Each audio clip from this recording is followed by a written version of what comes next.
Okay, good morning. My name is Tom Miller, and I have the honor to introduce Dr. Mark Sundberg here today. But before we get started, we have a few announcements. The exhibit hall is open until 1 o'clock today. Remember, in order to get continuing education credits, you must complete and hand in a verification form at the registration desk prior to departing on your last day of attendance. This is where you will put the codes given at the end of each presentation. You can access the PowerPoint and any handouts for the session via the conference website or the Group EO app. We are asking that upon completion of each presentation that you give us feedback on the session via the Group EO mobile app. And now, little introduction. Mark Sundberg received his doctorate degree in Applied Behavior Analysis from Western Michigan University under the direction of Dr. Jack Michael. He's the author of EVMAP and co-author of the original ABLES and the book Teaching Language to Children with Autism and Other Developmental Disabilities. He's published over 50 professional papers and 6 book chapters. Personally, Mark has worked with the Autism Initiative here in Pennsylvania over the years, and we all really owe a debt of gratitude, and the kids of the great state of Pennsylvania are much better because of your work, and thank you for that, Mark. Mark Sundberg.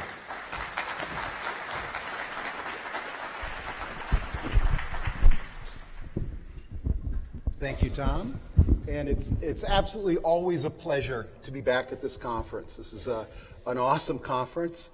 You guys, this is the last day, so I assume after 4 days, I better do something really exciting in the morning, and I don't know, we'll see how this turns out. The topic is conversation, and one of my main points is going to be that conversation is a complicated behavioral repertoire, and there's a lot of pieces and parts to it. It's not straightforward.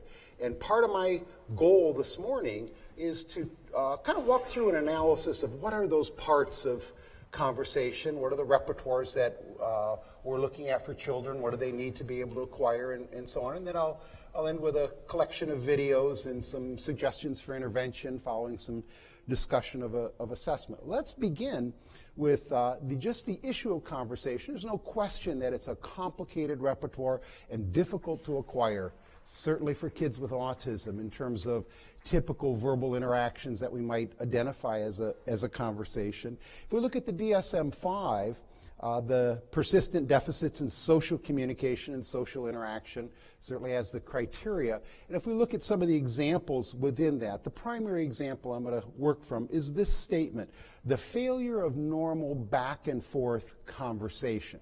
And so if we look at that criteria, our main task today is to try and figure out, what is that? What is a normal back and forth conversation? And at least in terms of giving us a starting point for figuring out where and how do we start assessing children, and then when do we begin in terms of teaching. So if we say, what exactly constitutes a conversation? If we say, can you tell me in a sentence or two, or 3 or 4 or a paragraph, what is a conversation? Well, in these kind of activities, one of the things, well, let's go to the dictionaries. Let's see what the dictionaries say about conversation, as we try and tease apart what exactly we're talking about here. An oral exchange of sentiments, observations, opinions, and ideas, from Merrill-Webster. So the key issue here is an oral exchange. Well, that's true, but what about sign language? Does that mean you can't have a conversation in sign language? What about texting? Sure seems like texting a lot of conversations that we might call conversations. So if we look at the Free Dictionary, the exchange of thoughts and feelings by means of speech or sign language. So they're including signs. That's pretty good. And the theme here so far is something is exchanged in a conversation. But we look at what we have: opinions, ideas, thoughts, feelings. What exactly are those? And how do we teach children to, let's say, exchange an idea? And again, what constitutes an idea? The Oxford Dictionary, a talk, they're back to oral again, to spoken, but especially an informal one. So this definition suggests that conversation has some sort of social, informal interaction between two people. It's not structured. It's an informal kind of interaction. Well, as I kind of went through a lot of these definitions on websites, infed.org basically said conversation is a complex and perplexing activity. So no real help there. That is, conversations are tough. Okay, great. So now I still don't know what is a conversation. And how do we talk about it and assess it and teach it and so on?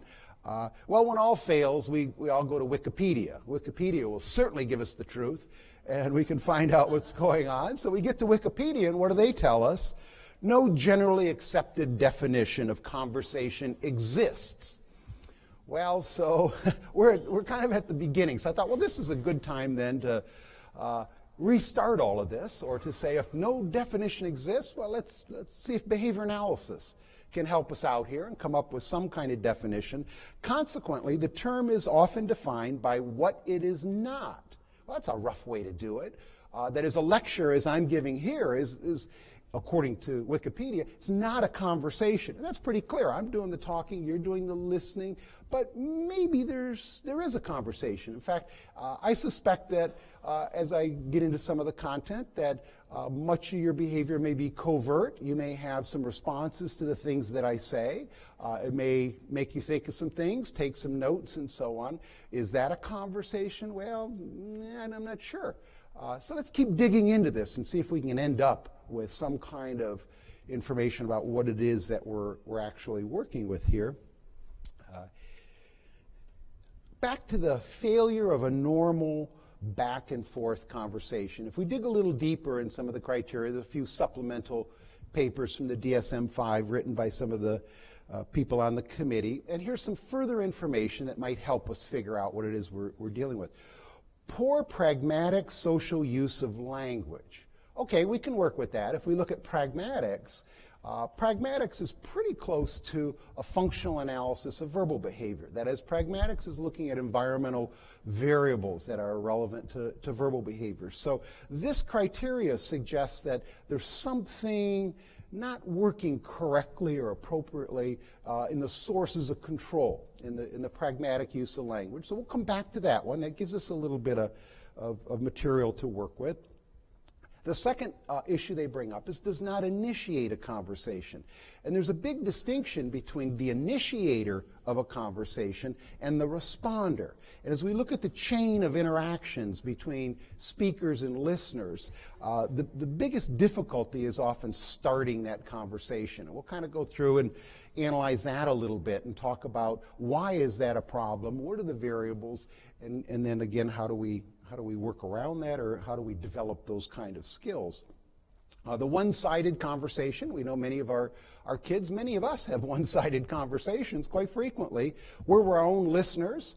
We have good discussions. We usually agree with ourselves when we're our own listener, so that's always helpful. Well, when you need a definition, I always recommend Dave Palmer, who is next door, either there or there. And 3 years ago at this conference, Dave gave a workshop like this one, specifically on conversation. And what I'm going to do, and I frequently do this, is Dave presented about a 80-slide analysis, an awesome analysis of what conversation is. I'm going to take about 2 or 3 of those slides and spend the next couple hours talking about just a little piece of what Dave Palmer presented for us, which is, again, quite common. So if we look at what Dave is suggesting, and again, I just want to kind of build out some of these concepts that Dave has presented for us. A conversation. Well, it's a kind of social behavior. Well, that opens the door to the whole area of social interaction and such, and back to the definition of autism, social communication. So we certainly need to address that, the social aspects of a conversational skill.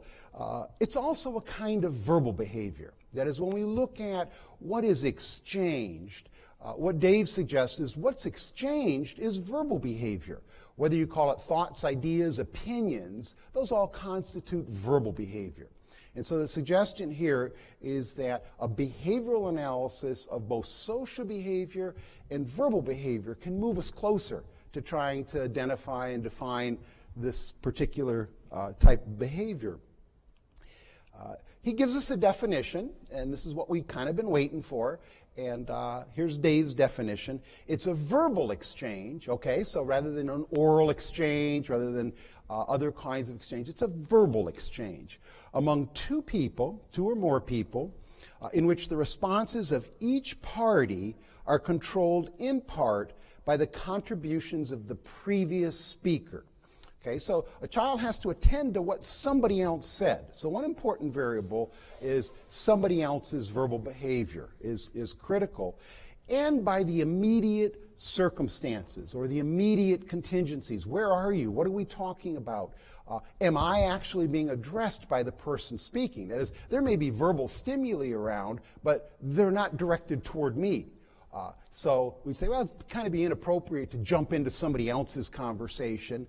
So we kind of need all of these pieces, including the third part, is that a conversation typically involves a history of reinforcement for both parties. That is, you don't enter a conversation without some kind of reinforcement history. You have to have some verbal behavior. You have to have something to say.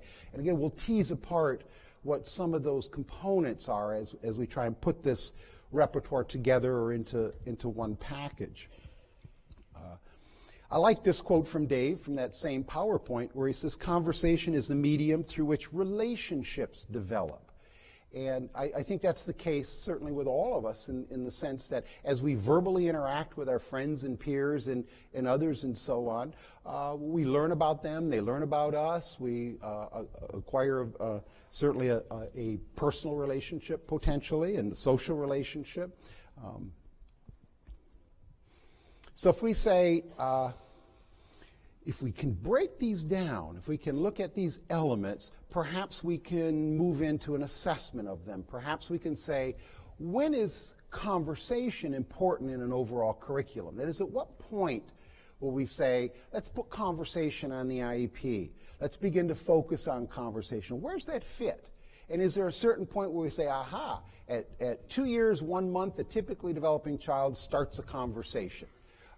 Well, it turns out, I think, I'll suggest it isn't so clean like that. It isn't the case that we can say, well, now, like we might with interverbal training. That is, we might say, let's not jump into interverbal training until we have a solid tact repertoire, listener discrimination repertoire, manned repertoire, that a number of other behaviors are in place. That's pretty clear cut. But as far as conversation, it doesn't appear to be as straightforward. So we know that it's a verbal interaction. And I'm going to start out with our first basic distinction. In a conversation, there has to be a speaker and a listener.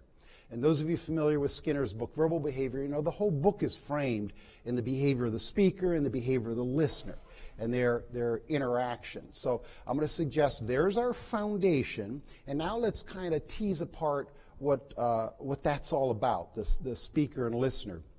Well, initially, we need to consider that the behavior of the speaker, the person that talks, is not the same as the behavior of the listener.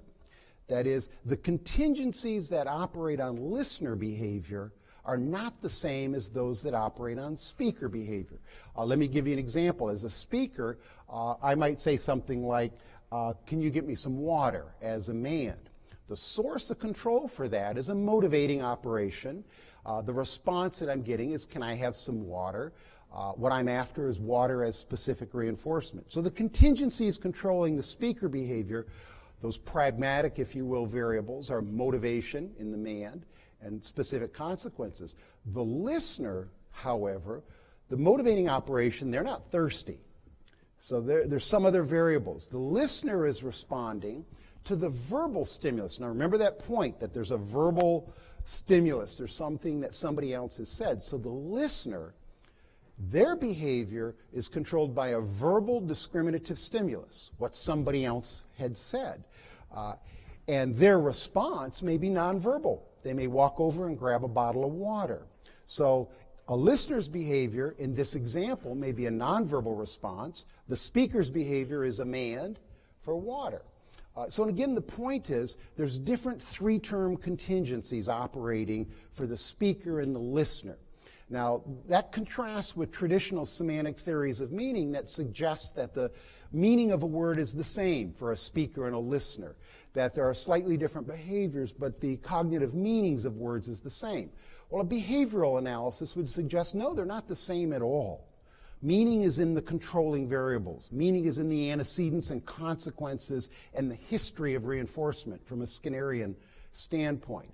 And it turns out to be a much more functional one for us that are trying to assess this repertoire and develop it and establish it in various ways. So we say that they're separate repertoires. Certainly the speaker and listener repertoires combine and get somewhat complicated, but at least it allows us to suggest then that our assessment should look at both the individual's speaker repertoire, that is the child's ability to man, tact, and engage in verbal behavior, as well as the child's listener repertoire. And we'll try and break that down. Another complexity is that the speaker and listener can be in the same skin.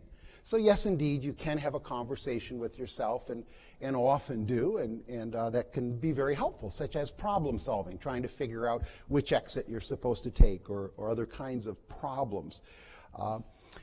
Skinner identifies the connection of the speaker and the listener as a verbal episode. And I'm going to suggest that a verbal episode is the fundamental unit in a conversation. So if we say a speaker-listener, a verbal episode involves that interlocking interaction from Skinner's analysis. So let's talk a little bit more about these verbal episodes, and again proposing that they constitute a basic unit within a conversation. I'll suggest that conversations are made up of collections of verbal episodes, and how they fit together is often complicated. Let's expand a little more on our speaker and listener. So we know that for the speaker, as I had suggested, the speaker is going to engage in a verbal response of some type or another, whether it's a man, a tact, an interverbal, a textual response, copying a text, whether it's signed, whether it's spoken, whether it's written, whether it's icon selection. The response form is irrelevant, but yet we have some kind of verbal behavior. And an important element of verbal behavior is that when you emit a verbal response, if I say the word water, there is a response product. A response product is the end result of the behavior. That is, the response product of me speaking is an auditory stimulus. It's that auditory stimulus that affects you as a listener. That is, the suggestion here is separate between my behavior of speaking and the result of that behavior, which produces an auditory stimulus. If I were a signer and I'm signing, my verbal behavior produces a visual stimulus. So I'm a man for water, and that man produces a visual SD that you as a listener are going to respond to. So there's an important distinction, the products of the behavior. Nonetheless, one part of this repertoire is an existing kind of verbal kind of behavior. That is, typically we would say that an 18-month-old child may not have a very extensive conversational repertoire, but does that mean the 18-month-old child has no conversations? And I don't think that's the case at all. They may not be very sophisticated. Our thoughts and ideas, our opinions exchanged, well, maybe depends on how you define an opinion. I know a lot of 18-month-old kids that are very opinionated and maybe can exchange that current state of affairs. The listener is more complicated. That is, we know a lot about speaker behavior, and people have talked about the speaker repertoire here for a couple of decades now in other conferences. The listener, again, is a little bit more complex, of trying to tease apart that repertoire, and especially when we begin to look at children with autism and to be able to identify what is it that they need to be doing to be a participant in a conversation dyad. How does that all fit together? Well, it turns out there are multiple roles, and I'll identify what those roles are. But one issue to consider in a conversation, you're a speaker, then a listener, then a speaker, speaker, speaker, listener, listener. Sometimes conversations are speaker, speaker, speaker, speaker, speaker, speaker, listener, speaker, speaker, speaker. So the actual blend of that, and I'll actually start out with one of the videos of a demonstration kind of that. But as one person says something, their words produce discriminative stimuli that the listener responds to. Their words can also produce motivating operations. That is, the things that I say may create some establishing operation. That is, it may say something like, well, the restaurant closes at 9. Oh, well, I better hurry. And the mildly aversive stimulus evokes some kind of behavior as a motivating operation. So words, again, produce products, and those products often change the function of other variables as they occur. So let's go back to Palmer's definition and plug some of this stuff in. This interaction between a speaker and a listener depends on the listener responding to the words of the previous speaker. So that's pretty well established. The immediate circumstances, that is, the speaker is addressing you. The listener has the appropriate history of reinforcement. That is, I need a certain verbal repertoire to be able to respond to what somebody says to me. That is, if somebody speaks to me in Italian, I may not be able to respond because I don't have the verbal repertoire to be able to engage in interverbal behavior. So we think of our children with autism, we may say, hey, little guy, what do you like to do? Where do you want to go today? And the kid's like, huh? So in terms of engaging in a conversation, we'd say one piece of it is certainly that interverbal repertoire, as we'll kind of expand on a little bit, and the conditioning history that's connected to that.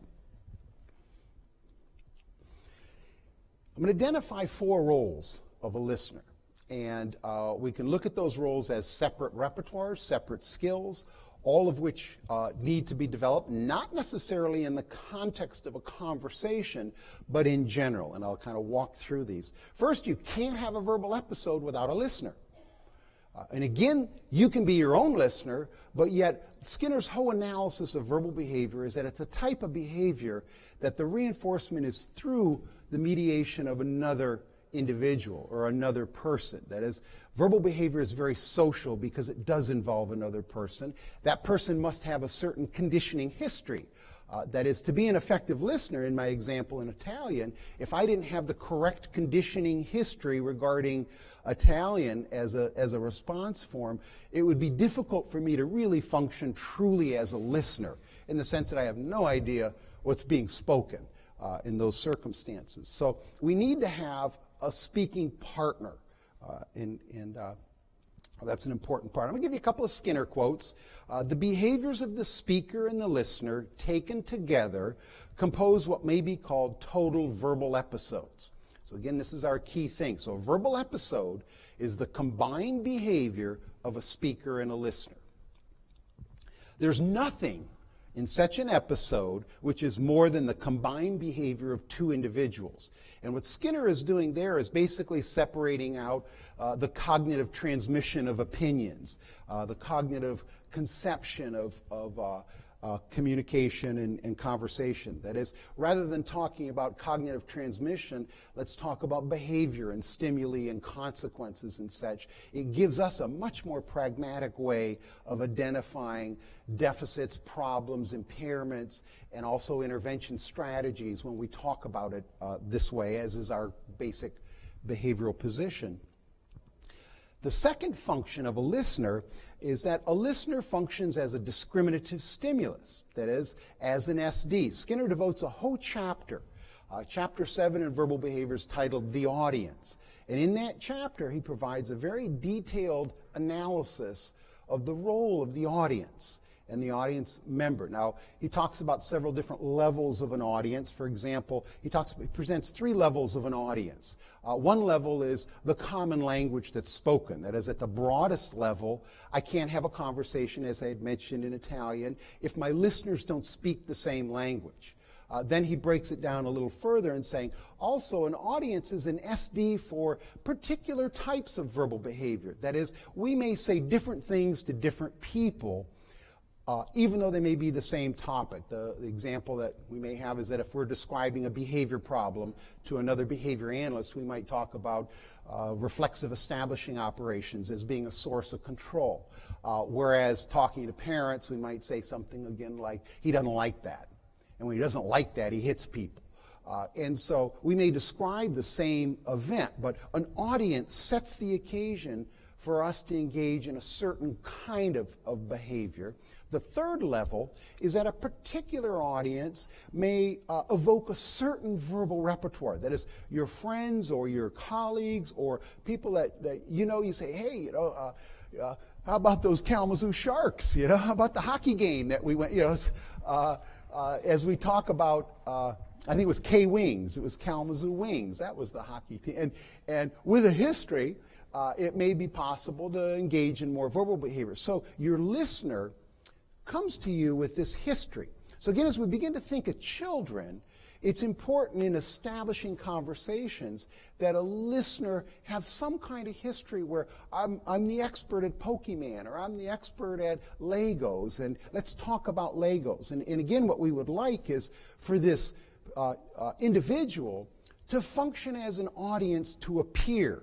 That is, it may be again that, here comes Joey, and whoa, Joey knows how to put the train together, and I may be able to talk specifically with Joey about the train because of a history.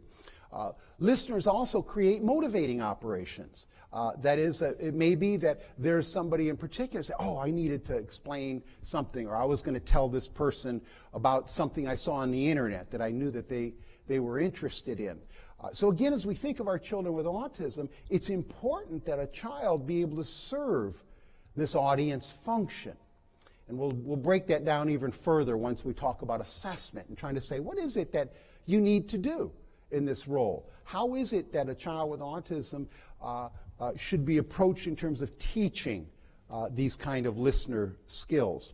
A couple of more Skinner quotes. All these quotes are from Skinner's book, Verbal Behavior. The listener, as an essential part of the situation in which verbal behavior is observed, is a discriminative stimulus. And that's just, again, to kind of make it clear that it's a nonverbal SD in a Skinnerian framework. Your audience is a nonverbal discriminative stimulus. This function is to be distinguished from the action of a listener in reinforcing behavior. That is, the reinforcement is a third function. That is, there's a different repertoire involved in serving as an audience as an antecedent. That is, I'm here as somebody to talk to. Another set of skills that a child has to acquire is I have to also consequate verbal behavior. So how might that look in an exchange? Well, as an audience member, it's important that I look at you, that I attend, that I'm within a certain proximity of social acceptance and such. That is, there's a whole repertoire that's involved in terms of functioning as an audience for verbal behavior. There's also a big role for delivering consequences. I should nod every once in a while when my speaker talks. I should reinforce. If they ask me for things, I should respond in other ways and so on. If your child with autism does not serve either one of those roles, that is, if they can't serve as an audience, they're not going to evoke verbal behavior from a peer. And again, if they're not reinforcing verbal behavior, they're not going to get it in the future. So we see those are separate roles. A listener must consequate a speaker's behavior. They must mediate the reinforcement. And that is the definition of verbal behavior, is that it's behavior reinforced through the mediation of a listener. What's mediated is the reinforcement, how it's achieved. The listener brought me water. I could get water without a listener. And it's just as good. The verbal community maintains the behavior of the speaker with generalized reinforcement. And the verbal community is a very important component of Skinner's analysis of verbal behavior. Here we have a nice behavioral verbal community. We have a community interested in autism, human services, other areas. This verbal community supports each other. We generate material. We're able to have conversations, analyses, case histories, all kinds of issues that we can talk about within this particular verbal community. Now, if this was a NASCAR conference, and everybody was here for NASCAR, I'd have to have that verbal repertoire to be part of your verbal community. If I don't have the lingo, then I'm going to be less effective in my conversational activities. So your verbal community is the one that's going to be providing you with reinforcement. The fourth component of a listener is that they need to do something. The child with autism, as a listener, can't just stand there. Maybe we can evoke some behavior, but that's only part of it. And here's a Skinner quote: "Verbal behavior would be pointless if a listener did nothing more than reinforce a speaker for emitting it." That is, there's something more to it, and that more to it is action. The action which a listener takes with respect to the verbal response is often more important to the speaker. That is, you're acting on my words. What I've said about something, here you can get access to this upper level of the game by Command CFG, and we would like our listener to emit that behavior and say, yeah, I got into that higher level of the game through that code you gave me.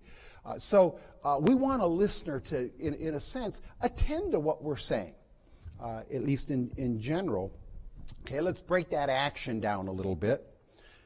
And again, it helps us for assessment and teaching purposes if we can partition out all of these things and allow us to kind of target in on weaknesses. Skinner identifies 3 types of action that the listener would take under these circumstances.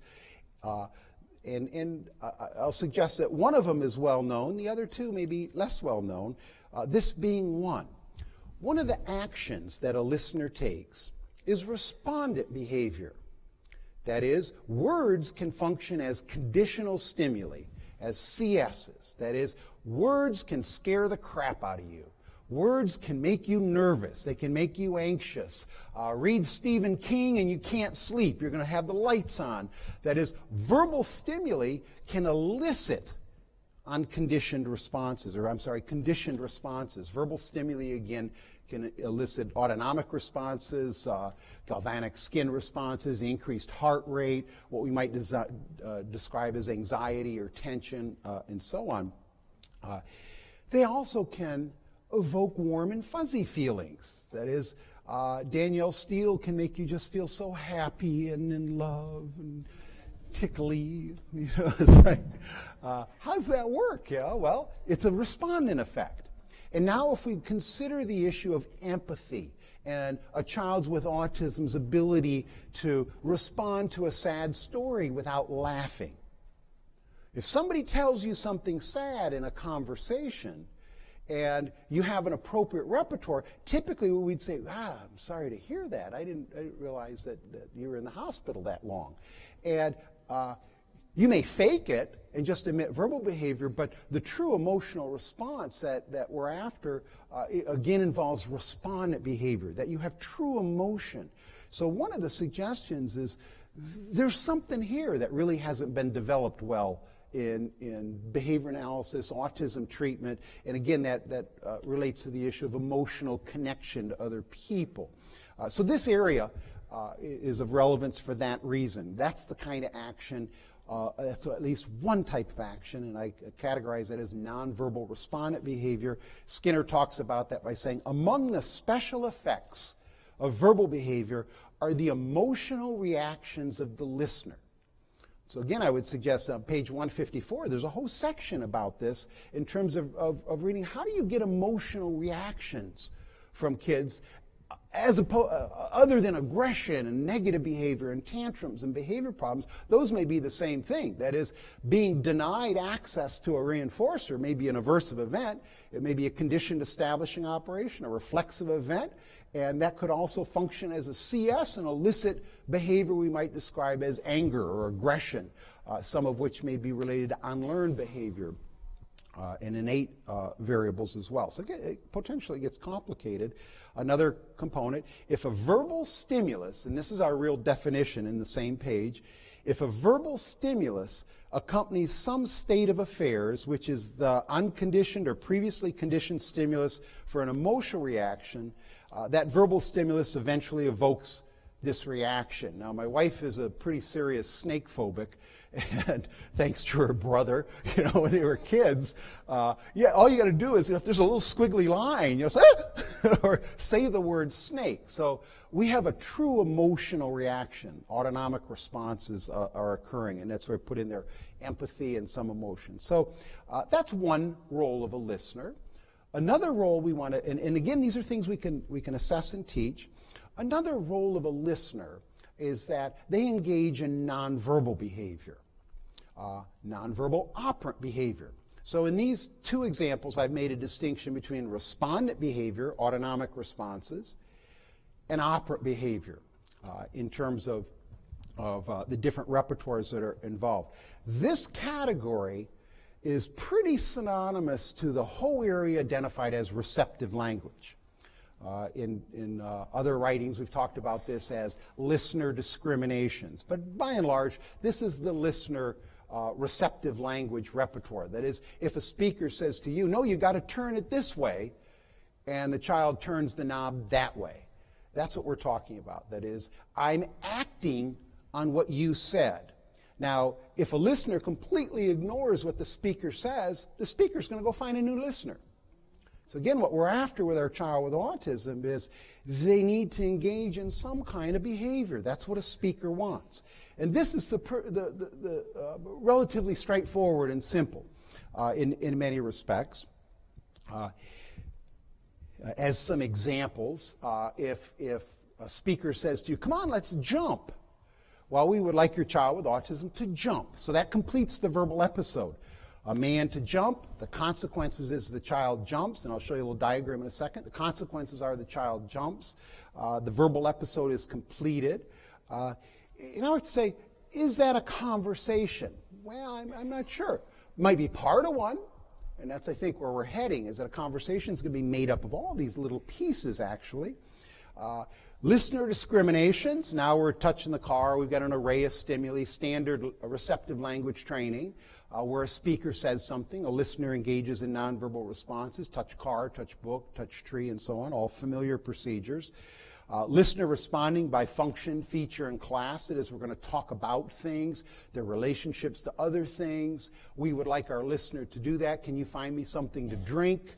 And just the word drink, identifying the class of stimuli, the individual is able to go over and select an item to drink. So again, that's what we're talking about, action. By action, we mean behavior. What's the behavior that's being taken?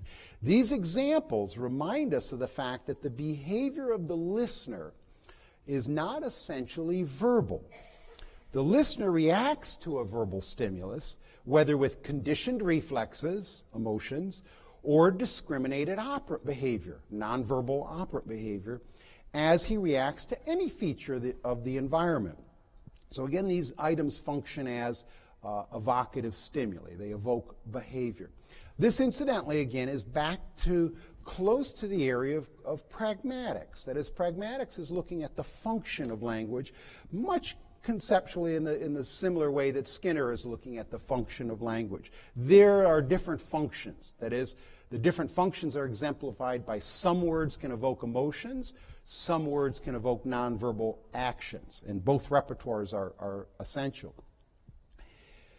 Here's the meat of this, and the tricky part at least, is that verbal stimuli should also evoke verbal responses. And that's where we often have problems with children with autism. That is, that intraverbal relationship between what's being talked about and being able to emit some relevant verbal behavior that contributes or that is somehow on topic. That is, we certainly know we have kids that I'm talking about going to a baseball game and how fun it is, and then the listener says, coffee cups are my favorite thing.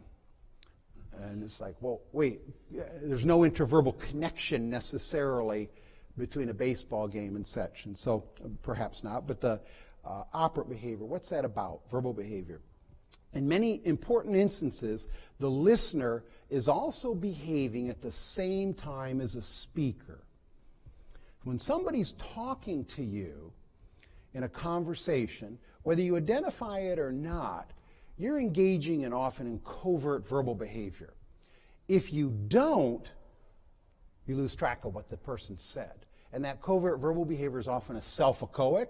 Somebody's talking about something, and I'd suggest a paper by Hank Schlinger, who's presented at this conference several times in 2008, where he talks about the behavior of verbal individual covertly. That is, when you're listening, you're engaging in verbal behavior. When you're listening to somebody talk, what are you doing? What is listening? And he's suggesting that listening is covert behavior. You're doing something when you listen to me currently. What are you doing? So try and tact your own behavior, and you're either engaging in echoic or intraverbal behavior for the most part, and it may be what time's break, and are we going to get to lunch? And, listening is behaving. A listener can verbally respond overtly or covertly. So as I'm talking, you can think to yourself, or you can whisper to your neighbor, or you can text something that it might be, get Schlinger's 2008 paper. And so, in a sense, there's a little bit of a conversation.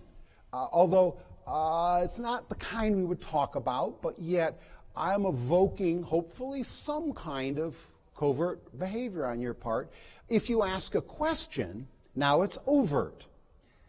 And now we can go back and forth in terms of our discussion in an intraverbal manner.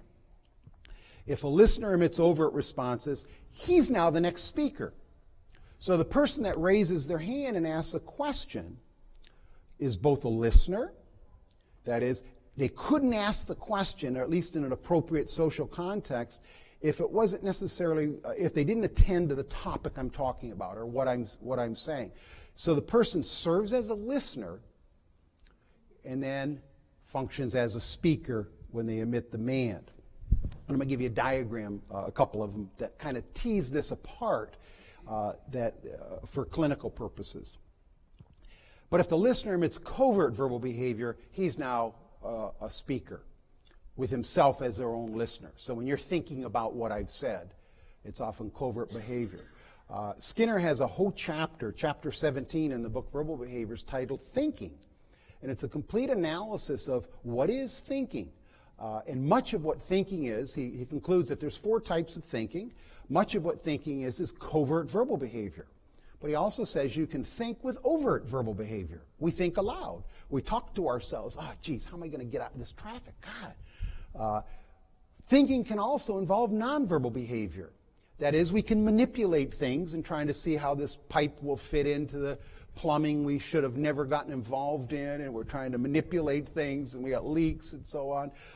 It could also occur covertly, where you say, geez, I remember my old house when this, and you're imaging your old house and responding. So thinking is behaving, both overt and covert, verbal and nonverbal. And it's behavior that must be accounted for within a behavioral analysis. Well, you're welcome. All right. So here's our Schlinger paper. Schlinger, 2008, suggested that when a listener emits covert verbal behavior in response to a speaker's verbal behavior, the term listening should be used to suggest active behavior.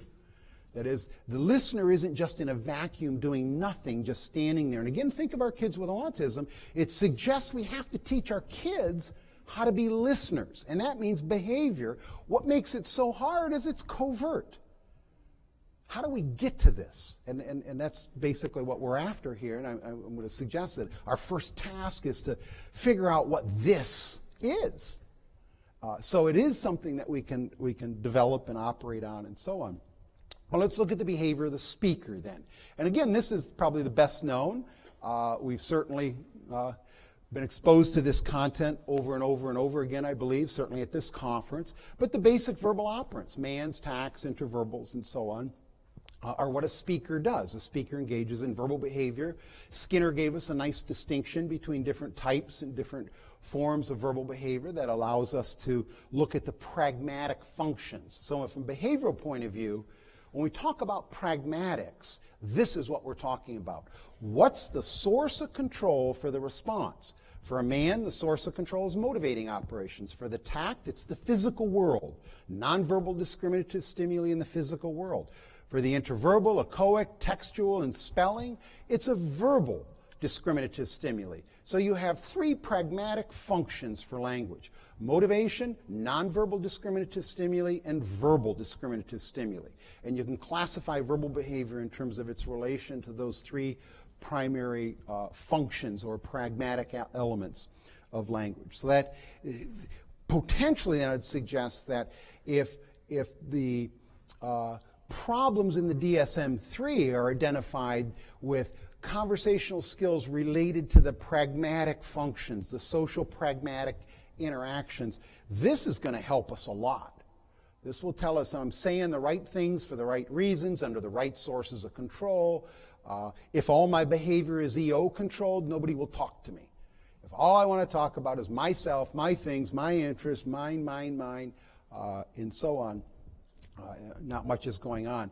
I'll also make the case that a conversation is going to be made up of all these verbal operants. That is, we don't have a conversation with just manding.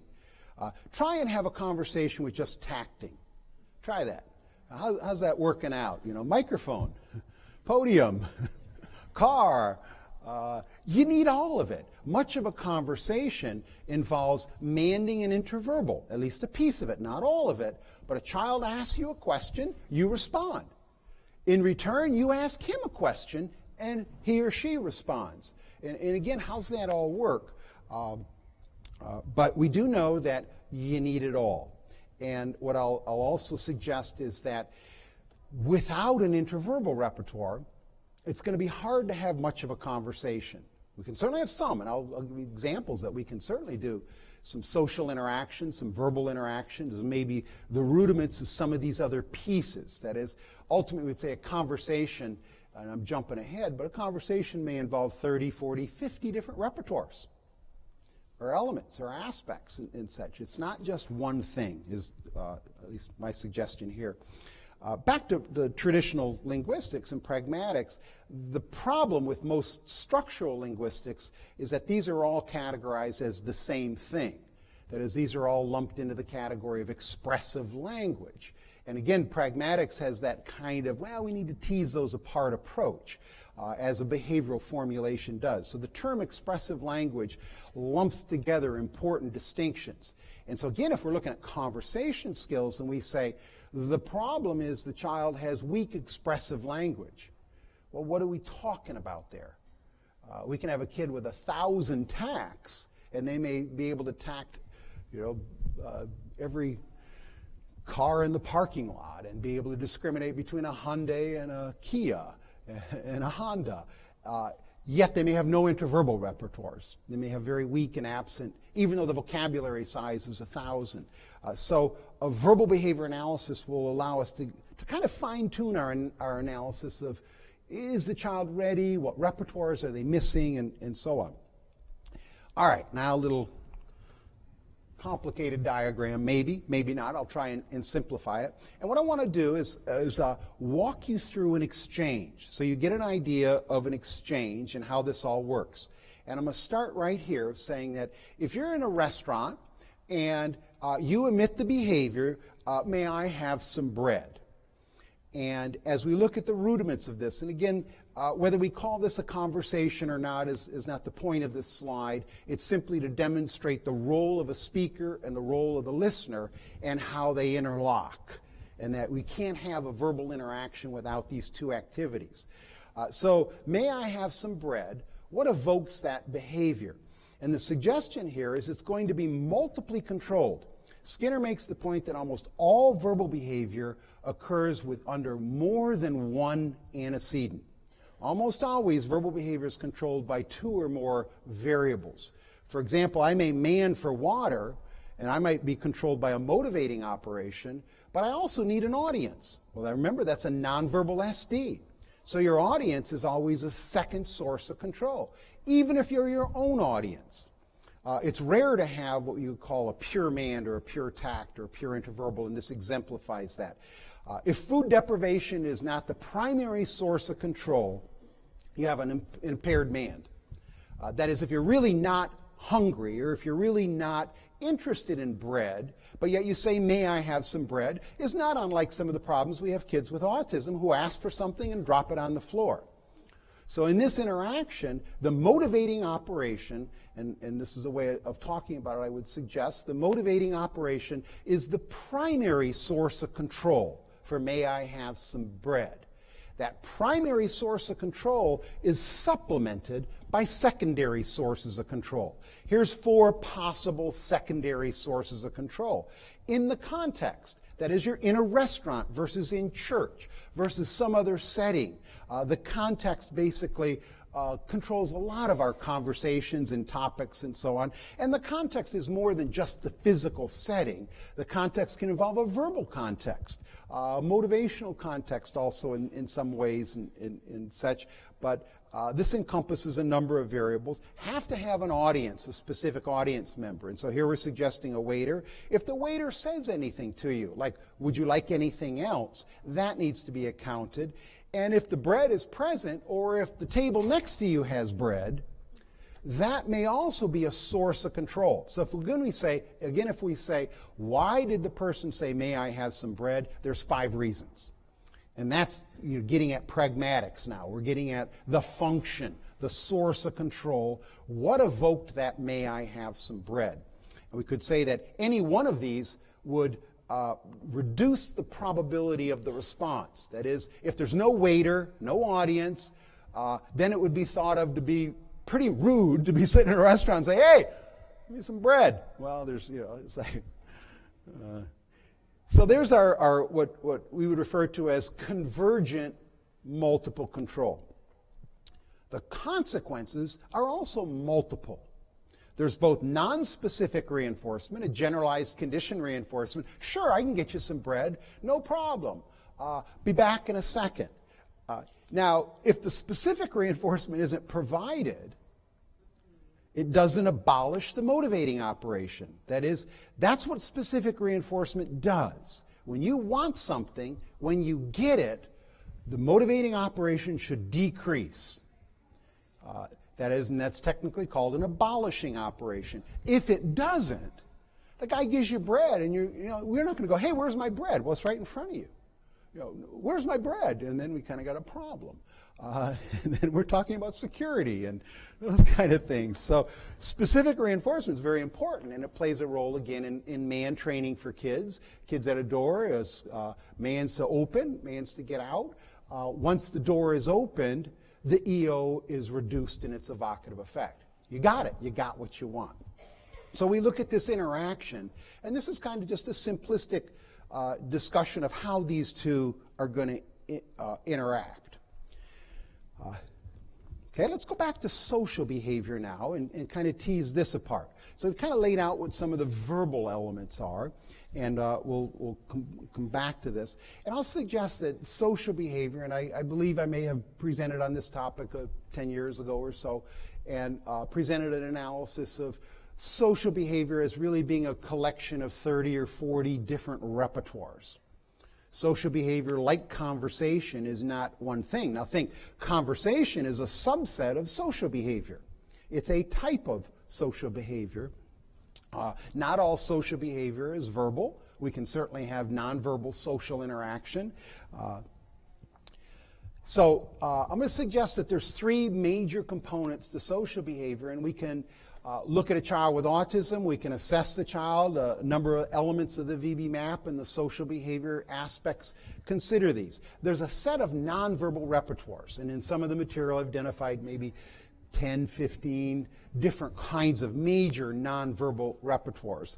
And here's some samples of them. That is, as a listener, think of again as an audience member, making eye contact, your posture, your dress, your reactions in many ways to what a person says. If you're not presented appropriately as a listener, that is, you're 5.5 feet away and you're turned away. Well, part of our task is teaching a child with autism this nonverbal repertoire of how often do you look, how often do you make eye contact, because there's some kind of odd social rule.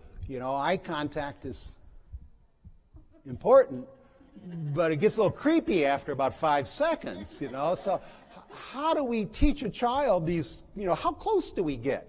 And what are all these nonverbal repertoires that are part of social behavior, but they also are part of conversation and such. It's good to take a bath every once in a while. It's hard to be a good partner and such. So there's those repertoires. And then, as I'd mentioned before, all of these listener skills need to be developed and to be part of what's going on. Things like attending to the speaker, reinforcing the speaker, not interrupting, no disruptions, personal motivators are controlled, and so on. Again, we can break these down and try and identify where does this conversation fall apart.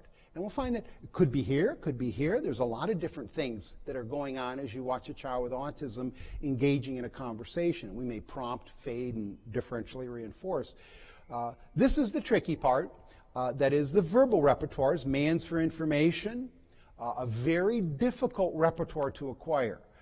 That generally, developmentally, occurs roughly around 2.5 years of life. Kids begin to ask WH questions, maybe at 2. Intermixing WH questions, who, what, and where questions, gets up to be about a 3-year-old skill. So to be able to say, what's your favorite game, is a pretty complex type of mand. It's not the same as manding for edibles and manipulatives. It's not the same as manding for action. It's not the same as manding for prepositions, adjectives, pronouns, adverbs. I can say go fast and slow. That's often a lot easier than saying, why did you go that way on the game? Why did you go that way?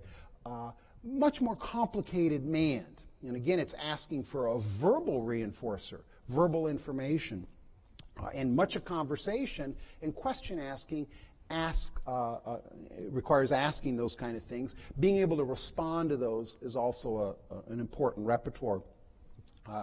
The initiating interactions is a very difficult aspect, and I'm going to diagram that out a little bit in a second, because as you might imagine, the source of control for initiating an interaction is going to be a motivating operation. That is, the kid has got to want to talk to somebody else, and we'll diagram that out. And that, again, turns out to be a tricky part of why this repertoire is so hard for kids with autism to acquire. And these all get mixed together.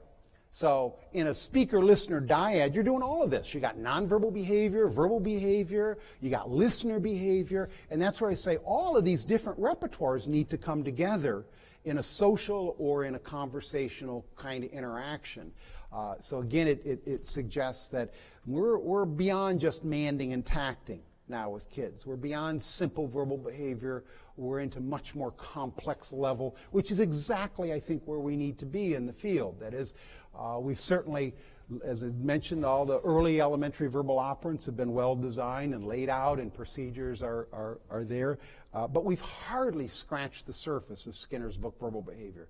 Most simplistic aspects we've developed, but as far as the complex aspects, it's all there conceptually, as I'm trying to suggest today, but now we need the applied world to develop it, the ABA researchers to work it through in terms of how these all mix together. And we're probably looking at another decade or two, and that may sound crazy, but you know, it's been 6 decades already since the book Verbal Behavior was published, 60-year anniversary this year of this book, and so we're still seeing what's in it. All right, let's look at what is a conversation then. What might a conversation look like? And we'll say that it's a verbal exchange. We'll accept that. It's a verbal exchange between 2 people. And let me first just diagram it in a simplistic manner. If an initiator says, "Where do you live?" Speaker 2 might say, "On Elm Street." Speaker 2 may then respond with a mand. "Where do you live?" So and we'll break that down a little further, but we'll just kind of give the surface topographical exchange here. Speaker 1 may say, "On Maple Street, do you want to come over?" And Speaker 2 says, "Yes, but I need to ask my mom." So there's just an example, and what I want to do is now let's expand that. Let's talk about its pieces. And is it just as simple as that? And I'll suggest absolutely not. Let's first break apart the role of the initiator. And again, this is a section I would recommend, again, going back to Dave Palmer's PowerPoint. He has several slides on initiating conversations and the difficulties, the variables, and so on.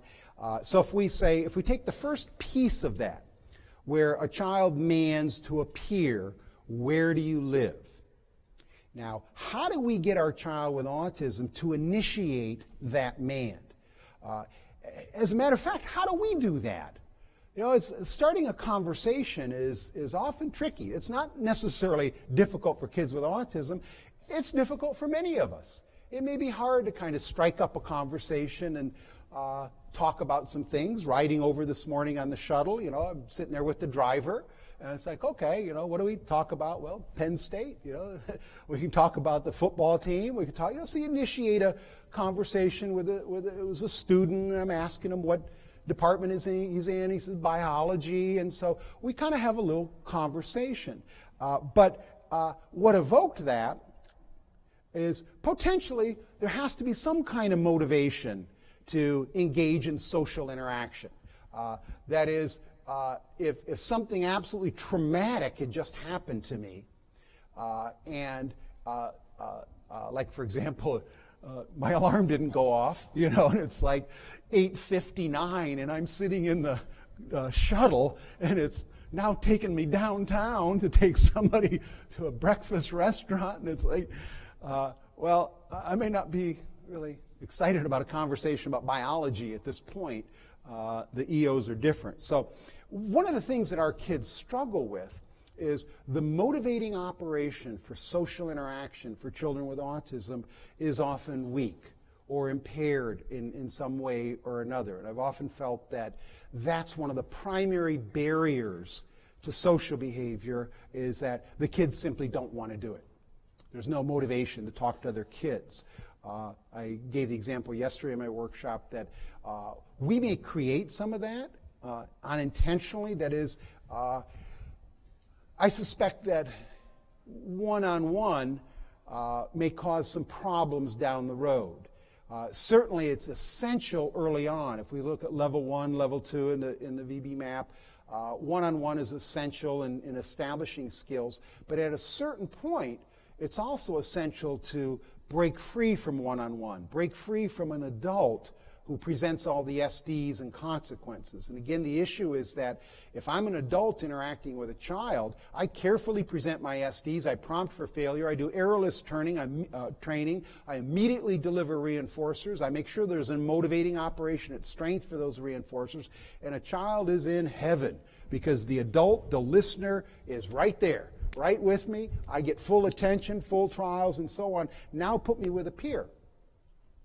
Well, the peer doesn't reinforce social behavior often. The peer's not going to deliver edible reinforcers. In fact, the peer is more likely to eat your edible reinforcers, push you off a slide, knock you off the tricycle.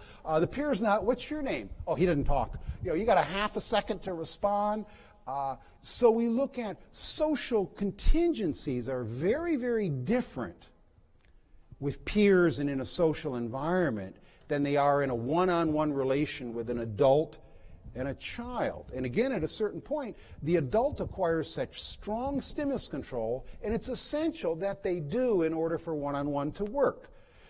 That stimulus control cannot be easily transferred to another person. To some degree, but if you have a 3-year history of working one-on-one with a child, or a 2-year or 1-year history, that history is not something you can just give to somebody else easily, especially a peer. Also, back onto this, in order to initiate, there has to be motivation. I have to have my peer attending. So my peer has to be within a certain proximity. They have to be looking at me. I, as a child, need to be able to make sure that's the case. That is, we can't easily have a conversation across the room. And there's a nonverbal SD that's involved. There has to be some motivating operation at strength currently for some kind of verbal information. That is, I really want to know where you live. As opposed to, if there's no motivation, you have a rote response. That is, I might say, where do you live, but I don't care where you live. Well, that's our problem. You have to care where the other person lives, because ultimately we'll see, I'd like to go over to your house, or I'd like to find out if you're close to me so that we can play or engage in games or so on. So there has to be now a second motivating operation to initiate an interaction. I got to want to talk to the person, and I got to want some information. I got to have something from that person. So there's a second motivating operation. It also needs to be the appropriate context, that is the setting, the discussion. It's inappropriate to talk, let's say, in a church, but it may be more appropriate on a playground. And so, again, we have to teach our child with autism, you've got all of these skills, but you can only emit them here. And you can only emit them under these circumstances. Well, that becomes complicated. Conditional discriminations. That is, you got to attend. Think of a conditional discrimination as kind of if, then. If I have something to say and if I have an audience, then I can command. And that's how conditional discriminations work. So the context is another nonverbal stimulus. We have multiple control. We have conditional discriminations operating in there. That's why it's hard to initiate. We got to have the motivating operations, 2 of them, and they combine with a number of other variables. But those are potentially some variables that may be operating. And again, we'll see when we come to assessment, this allows us to figure out where does the conversation break down. It may not have any true motivating operations. It may be all surface, rote, how are you? Fine. No, I'm not. I'm sick. I have this problem. But we just say fine. So we might have a simple interverbal and that may be missing a lot of these other variables that provide the meat for a conversation. I'd mentioned before that when we talk, we produce a response product. That is, there's an auditory stimulus. It's that stimulus that evokes listener behavior, whether it's yourself or somebody else. So when I say, where do you live, it creates a verbal discriminative stimulus, and this, of course, is presupposing a history of reinforcement, a verbal discriminative stimulus. Speaker 2, that then functions as a verbal SD for the interverbal response on Elm Street. And so if we just look at that, there's a little piece of initiation, and so the point here is that it's going to be multiply controlled. Well, let's take this to the next step now and start analyzing some other behavior. So we got the responding partner. Let's see what it is that the listener has to do. So now a child initiates to you, where do you live? And that again generates a verbal discriminative stimulus. Now you may say on Elm Street, but is it just because of the question? Or are there other variables? And as you can see, the theme of this, there's going to be a bunch of other variables. I got to have a motivating operation for social interaction. That is, if I don't want to talk to the person, the conversation won't exist. If I am talking and there's not a motivator, well, then we're kind of faking it a little bit. We all do that. It's like there may not be a strong MO, but that may occur. So we'll say a motivating operation has to be presented. You have to have an audience.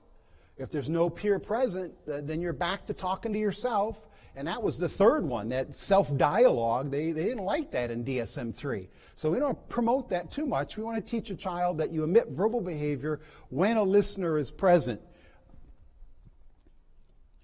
And again, appropriate context needs to be there.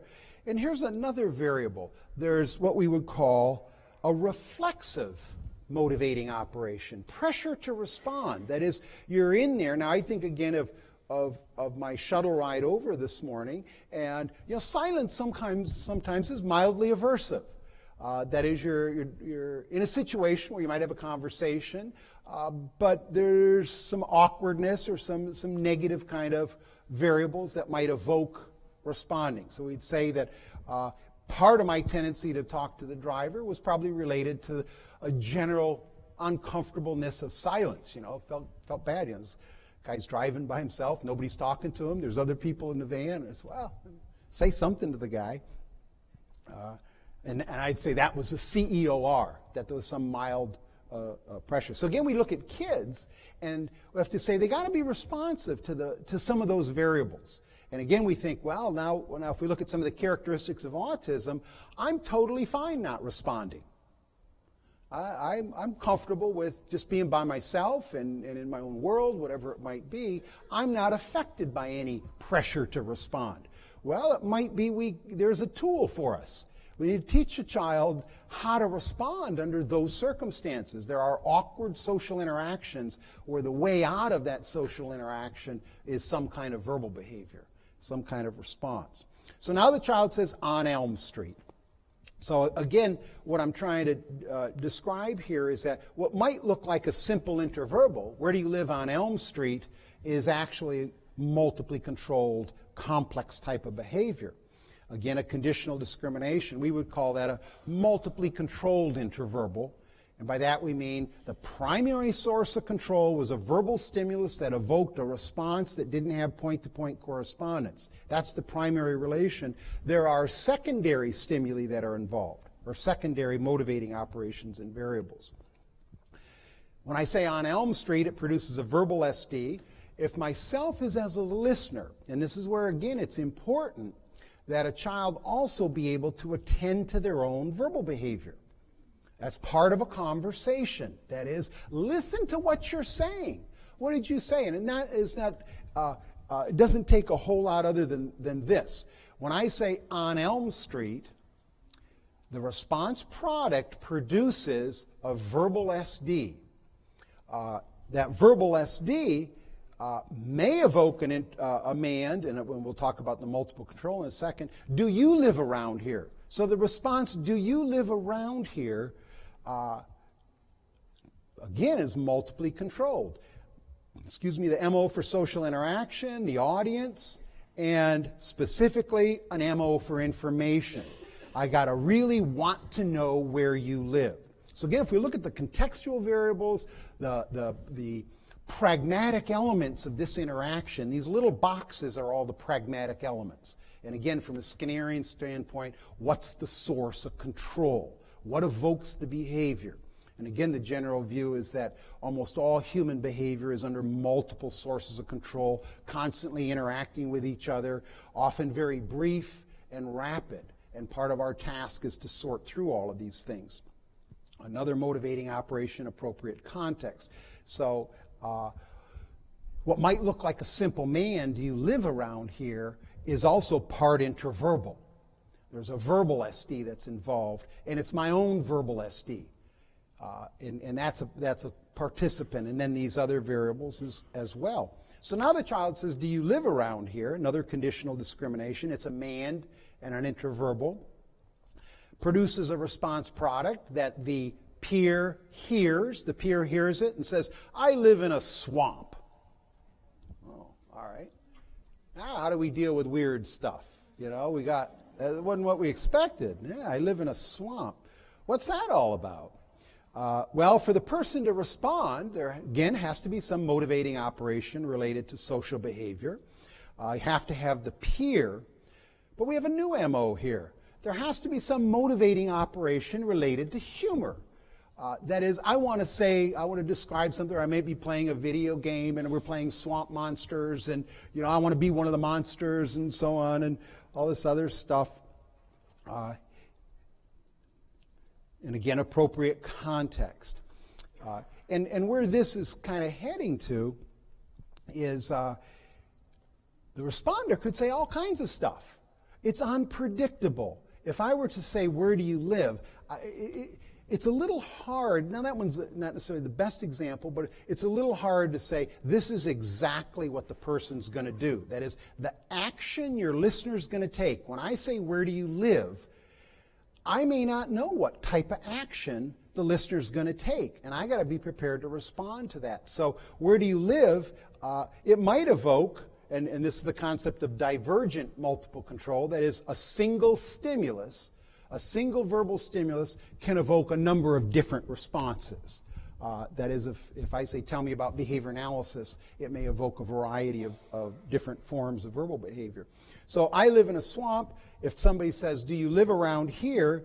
I might simply tact in a sense of, I might say the blue house instead of I live in a swamp. I might have interverbal behavior. I might say I live on Maple Street. That was the one I diagrammed before. Or I live in a swamp, or I might mand. I might not answer the question. I might not tell them where I live. I might say, do you want to come over? And now as a listener, I got to be prepared to respond as a mand. Things are getting tricky here for our child with autism because stuff's happening. This is all like, 10 seconds. 5 to 10 second interaction that we're often looking at. A listener could point to the house Instead of saying, I live on Maple Street, they point to their house. Again, a different kind of repertoire, and again, the blue is just possible as variables. And this is where novel stimuli, novel responses are going to be entering these exchanges all the time. And our child with autism needs to be prepared for, it isn't going to be scripted and rote. And I'll suggest, and this is a take from Palmer, is that standard scripted discrete trial procedures won't work. This is not so easy. Yes, sir? You know, in any of these, when I'm working with the child, especially in the conversation, we have a response tree for each of the possibilities. So, how are you? No response. Nice seeing you. They just tell us fine and ask how we are, or they give a detailed explanation and then just nodding off. So there are a finite number of responses, and we can train those 5 or 6 responses to how are you to cover maybe 80 or 90% of the possibilities. Okay. You know, where do you live? Oh, Swamp. Where's that? Yep. I never heard of that. Or if you recognize the place, oh, I know that place, and make a comment. And what we'll suggest as we get into assessment and intervention is that several pieces of this conversation can exactly be developed and need to be developed often in a scripted manner, but the way it comes together, if it's scripted, looks awkward, is my point here. But eventually, with enough practice, there's enough authenticity for it to be natural. Well, hopefully so. And this event continues on. Part of what I was after here is just to simply describe the complexity that's involved in a single verbal exchange, and that all of these variables need to be accounted for in terms of trying to generate a conversation that might look like a typical conversation. And just as a summary slide here, here are the potential variables that are important. Motivating operations play a role, multiple control plays a role, social behavior plays a role, all aspects of verbal behavior, speaker, listener. And again, this is what is a conversation. It's all of this stuff. Complex types of discriminations, conditional discriminations, and so on. It needs to be generative based, so novel stimuli can be accounted for, so that novel responses can occur. We need, again, the general emerging relations we're after. We don't want the same response every time. We want variation and such, and those are tricky. This issue of a casual interaction seems to be an important variable. It's one of the definitions in there that it's a conversation is casual in respect. There's no set patterns of variables. And that's the tricky part, is that we don't want the same SDs all the time. We don't want the same responses. You got to have answers. But if a conversation involves the same verbal stimuli and the same verbal responses, it gets old very quick. So we need that variation in there. We can't easily script it. We may be able to script components of it. But this ongoing conversation, we can't predict what your listener is going to say.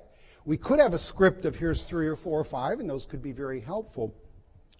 But we need to be able to roll with whatever comes up. New topics at any moment, and that's what it's not really conducive to rote learning per se. I think this would be a good time for a morning break, and then we'll pick this up with assessment, intervention, and videos. Thank you.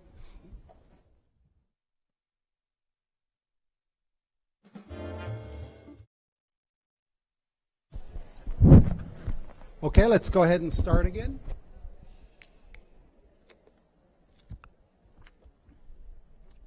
Well, this brings us to the topic of assessment. So, given all of these elements that we've talked about, part of our task, we would say, is to take an individual child and identify where are they in all these essential elements and components of things. In general, what we're going to suggest is that we're talking about a child that is not necessarily an early learner, but more in level 2, level 3. That his conversation is not necessarily an early target for essentially a nonverbal child, or a child whose language skills are less than an 18-month-old child, just getting mands and tacts and so on. Doesn't mean they don't have conversation. When I start showing you some videos, you can kind of see some pieces of what we're going to talk about as a a conversation. But roughly, again, we're looking at mid-level 2, 24 months to a 4-year-old. And again, one of the things I'd like to just make a little distinction between is that often when we talk about conversation, and a lot of the programs for conversation training are with higher functioning kids. Like kids with Asperger's or high functioning children with autism. I'm going to suggest that a conversation can actually start way earlier than that, depending on how we define it and such. So if we look at some of the elements of the VB map within that assessment tool, pieces of it are kind of scattered throughout. And I just want to show you one aspect of that where this component, this is a level 3, so this is between 2.5 and 4 years of age. And I apologize if you're not familiar with this tool, but I'll just kind of run through some things. Just within this one domain, does the child spontaneously engage in play and reciprocal verbal interactions with peers? And here's a sample of some of the skills that are assessed.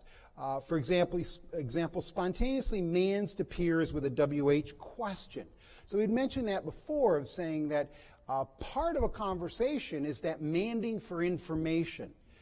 And that, as you see here on other sections, is well after 2.5, before a typically developing child acquires that kind of mand, interverbally responds. So these are some of the issues that we had talked about, is that you have to be able to ask questions and answer questions at a more advanced level. And I'm going to suggest that a conversation can occur actually without a whole lot of that, but maybe some of it. But more sophisticated conversations are going to require it in terms of those repertoires. Pretend play, play activities, and so on set the occasion often for conversations, as we'll see. At 4 years of age, then, milestone 15, at the end of the social behaviors, engages in 4 exchanges on a topic with peers for 5 topics. And that's just a probe. It's just a sample of where a child might be. If you're familiar with the VB map, between these 5 milestones, there's probably another 40 or 50 probably 25 particular skills that are in the supporting skills section of this. So if we look at what needs to happen, part of it is we need to know in general where the child's interverbal repertoire is. And there's a variety of ways of doing that. We want to make sure that the child can engage in what's identified as a verbal conditional discrimination, and a bit of a complexity, and I haven't described it that much, but let me give you this information. If you could give you this information, is that a verbal conditional discrimination occurs when one word in a sentence changes the meaning of the next word in the sentence. For example, if I say to a child, tell me something that's not an animal, the word not alters the evocative effect of animal. It's a conditional discrimination, but it all involves verbal behavior, and it's a complex discrimination to make. A single word can change the meaning of everything. And in conversation, it's very easy to miss a couple of critical words, and you're not in a position to respond effectively. So again, depending on the degree of which we're going to develop an intervention program, this set of information is pretty important for us. Yes? So when we're doing an observation and a growth assessment, the child, the prerequisite is really interactive play. And if the child's engaging primarily or exclusively in parallel play, conversation is a little premature. Yeah, the point up here is that you want social, the question is, or the point was that social interaction is to some degree a prerequisite. As we saw, an MO was required, social interaction. If you got a child that's parallel playing but not socially interacting, then correct. We wouldn't pursue this that much. We also need that mand assessment. What's the nature of their mand repertoire? And again, when you're going to design a program, these 2 pieces are key. In terms of whether we're talking about this level of conversation about certain topics and back and forth that we often think is conversation, those are part of it. The tact assessment, remember the audience and serving, reinforcing the speaker and so on. Part of a social interaction is to be able to tact the listener's behavior. That is, are they looking at me? Do they care? Are they attending? Are they looking at their watch, looking over my shoulder? You got to be attentive to your audience and have to be able to say, am I killing them with this? And you see behavior. And so part of our task is to see if we're in that repertoire. Then the whole listener repertoires should be assessed. That is, do you have, remember those 4 things that we wanted to make sure they're serving as an audience, mediating reinforcement, making visual discriminations, those 3 types of actions, are they happening or not? Because the degree to which they're happening, again, what we want to do is take these existing skills that we have and put them in the context of this verbal episode, these verbal exchanges, and the complexity of the topic is going to be related to some of these issues, or whether we should start intervention or not. If we're a level 1, we don't have social behavior and so on, that just simply may not be a priority. That is, it doesn't mean we're not going to do something, but it may be that we're not going to have it as an IEP goal, or it's not going to be a primary focus at this point. We need to know the degree of motivation. How does it affect it? That is, and I put down here topics of interest, motivation for information. That is, are they really interested in verbal conditioned reinforcers? That is, do they like to know things? That's important. Do they like to know about other people and such? Or could they care less? If their only motivation is about edibles, it's going to be hard to be able to engage in a conversation because the consequences aren't going to be edibles. The consequences are going to be generalized conditioned reinforcement is the operative consequence in a conversation. We also need to look at how an individual responds when variables are combined. Multiple control, the issue of conditional discriminations, when one stimulus changes the meaning of the next, when one context it's appropriate, another one it's not. A point was brought up during break that if somebody says, where do you live? The actual context, and the example was, if I'm in Pennsylvania and live in North Carolina, I may say North Carolina. But if I'm in North Carolina, I may say Cary. If I'm in Cary, I may say Elm Street. And so all of those variables are independent variables that can be manipulated and that can affect the responding. And so again, all these pieces are relevant in a conversation. We also have to look at barriers. That is, failing to make eye contact as an example, or that collection of inappropriate or negative behaviors or interruptions or obsessions with your own motivating operations, that all you care about, or obsessions with certain topics and that you can't break free from the topics, a common issue that we often see with higher functioning kids, where what I really like to talk about is the movie Grease, and I will tell you every detail about the movie Grease, but nobody cares, even though I am the expert on the movie Grease. What we need, and I offer the VB map as an approximation to this process, but perhaps somebody in here will be inspired to say, let's do a conversation assessment. And I would suggest that it would involve all of these parts, but it may be as we move into the next decade and the following decade, more time and effort is going into this, and it'd be very reasonable to have a short, specific conversation assessment. Right now I've got to pull it from all of these other areas and such. So as we refine some of this stuff, maybe we can progress a little bit. Okay, so if we look at intervention and what kind of things, what do we do about this, and what kind of tools are available for us? Well, certainly we'd know, depending on the results of this assessment, that is, what does our learner bring to us? What level, what skills, the nature of the man, their listener skills, and such. What my targets might be are going to vary significantly depending on that individual, or what I may be after in the intervention. We may begin with these simple components. That is, you may consider that a single man, if I man to a peer and the peer delivers a reinforcer, is that a conversation? And I'd suggest it's a verbal episode. It's the fundamental unit of a conversation. It's not very detailed. It's not necessarily too complex. But we need to start somewhere. And if we begin to say, well, what a conversation is that exchange of ideas, well, then we're locked into a conversation It's an exchange of opinions. Well, our 2-year-old kids with autism, we may not say are necessarily exchanging opinions, but one might man to another individual. It's a social interaction. There's a speaker-listener dyad that's involved. It's a start. That is, we want kids interacting with each other. And again, we often find that we get social interaction and conversation to some degree, if we look at it this way, with adults. And again, that's that conditioning history with our potentially one-on-one or our adults who carefully control and contrive contingencies to make sure this kind of stuff happens. But I think that, again, a suggestion is let's start out with some of the simplest kinds of verbal operants and to begin to develop that back and forth. It's essential that a child begin to have often specific training for peer interaction. And we know that that's a problem. As opposed to saying, waiting until the child's in level 3 of the VB map, I would suggest it's probably too late. We should be doing social interaction, conversation stuff pretty early. And how early, I'm not sure.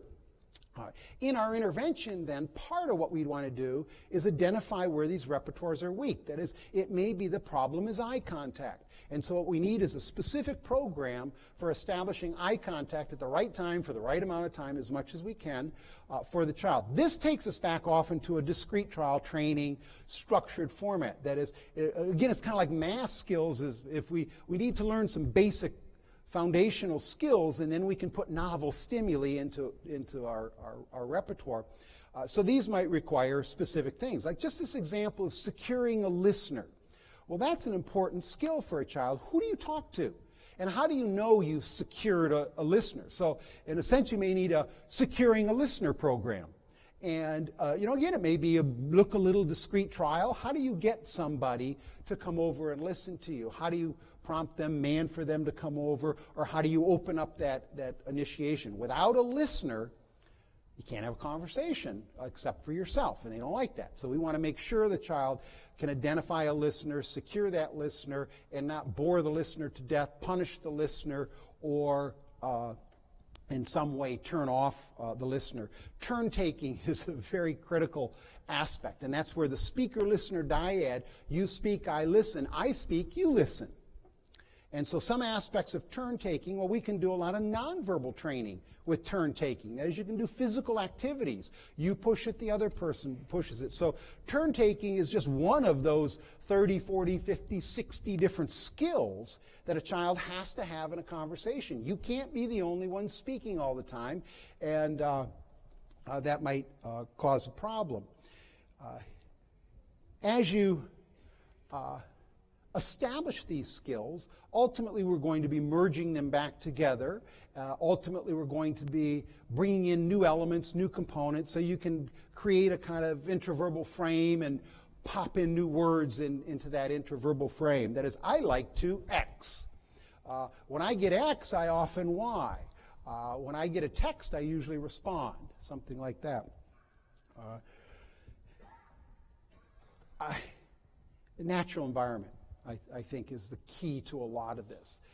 Again, as Palmer had suggested, it's hard to script a conversation. And I think the more we script it, potentially the more we endanger it becoming rote, and then we can't get out of it.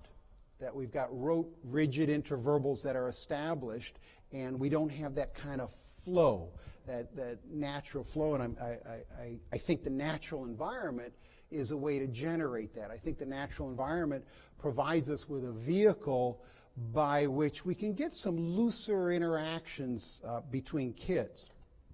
And I'd like to show you some of these interactions. I got a collection of videos I'd like to show. This is where they came from, the Behavior Analysis Center for Autism, which is my brother and his wife's program in Indiana, and there's the people that made these videos. So let's start out and see what this does for us.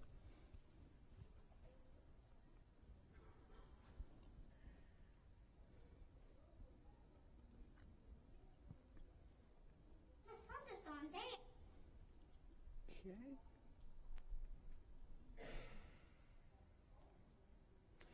I'd like to begin with just this little clip. Remember back to my very first slide the failure of a back and forth conversation. So again, what we're trying to do is say, what is that back and forth? So here's just a little clip that will show you what the failure of a back and forth conversation might look like. Hey, Laser. I just want to tell a good guy, but I'm still talking, sis. I'll tell you more about it later on, but bye, I'm done talking. Hey, Laser. You can tell me more stuff. Ava, I didn't hear the funny stuff. I did. I heard it. All right. He tried. Now, one of the elements of teaching conversation skills and social interaction, and this is some of the stuff that we had done earlier with manding to peers and responding to demands of peers, is that in order to make some of this stuff work, it's often very helpful if you have a peer that's got some more skills. In part because often the training to get social interaction is with the peer. That is, our child can already man and will man to a peer, but the peer doesn't reinforce the man. And so there's special training involved. You know, he has to pull the wagon. Go ahead, pull it. He wants it pulled. And that's where we found that a little bit higher functioning child that can respond to verbal instructions. That is, when the child says pull the wagon, you pull it. And it's okay, I'll pull the wagon. So having that, now one of the aspects of BACA is they have a program they call Sprouts. And the Sprouts program involves the children of their staff who get free daycare for participating in the Sprouts program. Now, from what I understand, the waiting list is about 3 years long, and I'm going to get pregnant, and I want to get my child on that list. So much, all the videos I'm going to show you all involve Sprout kids. That is, one of the children are typically developing, and one of the children have autism. Can you guess in that video who's who? Well, let's keep playing with puppets.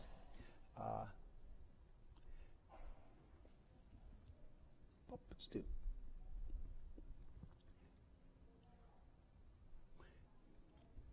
And it will be probably revealed in this one and the next one. This is Ava and Jack. Ava is the typically developing child. That is Ava who's no. So wait a minute, it was her who was failing to have the back and forth intervention. Jack was in there going, yo, Ava. He's trying to secure a listener. The typically developing peer is in her own world, so which is common. Kids play and they interact, but we look at, in that clip, the persistence. I think he manded 5 or 6 times. So the EO is at strength for social interaction. He's manding for the interaction. And what we need is the peer to kind of move forward. So this is a few minutes later as they're playing with puppets. But again, what we're suggesting is that kids need to have something to talk about. And we can't expect them to just sit down and have a conversation about global warming and climate change and such. They're going to talk about puppets and shoes and eating and music, whatever. So we need a theme, we need a context, we need something. So all of these kind of have a little game, and this is sort of the way they've done it. So puppet interaction allows us a nice way to develop some social behavior and social interaction with other individuals. So let's watch this develop for a couple minutes.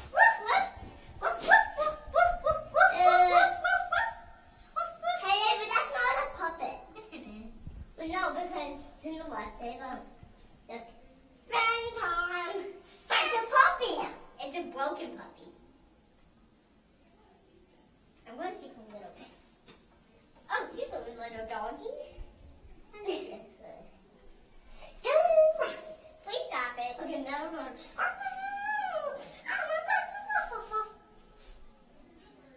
Okay, another dog. Ah! My head's backwards. Maybe I'm not backwards. Ah! Darcy, how? Darcy, how?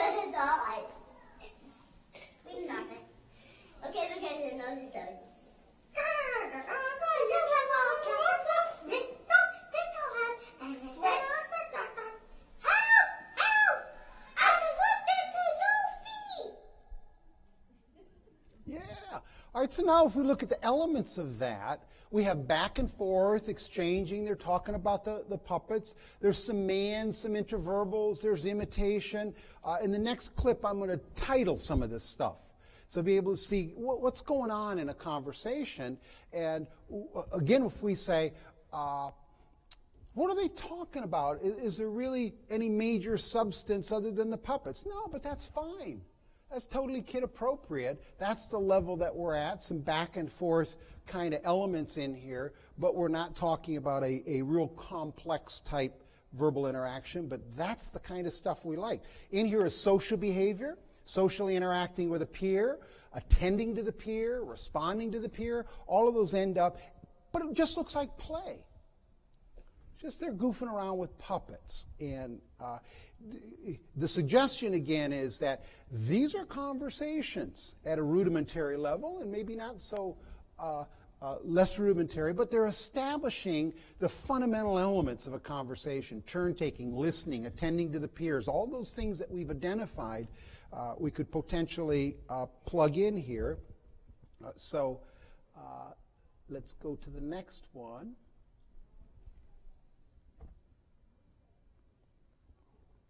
All right, and here I'm going to provide a little bit more information about what the back and forth nature consists of and what we're after here. Now, the context here is a kind of version of a Pictionary game. A child's drawing a picture, and then the other child will try and guess. And we'll kind of see what interactions we've got. Are you done?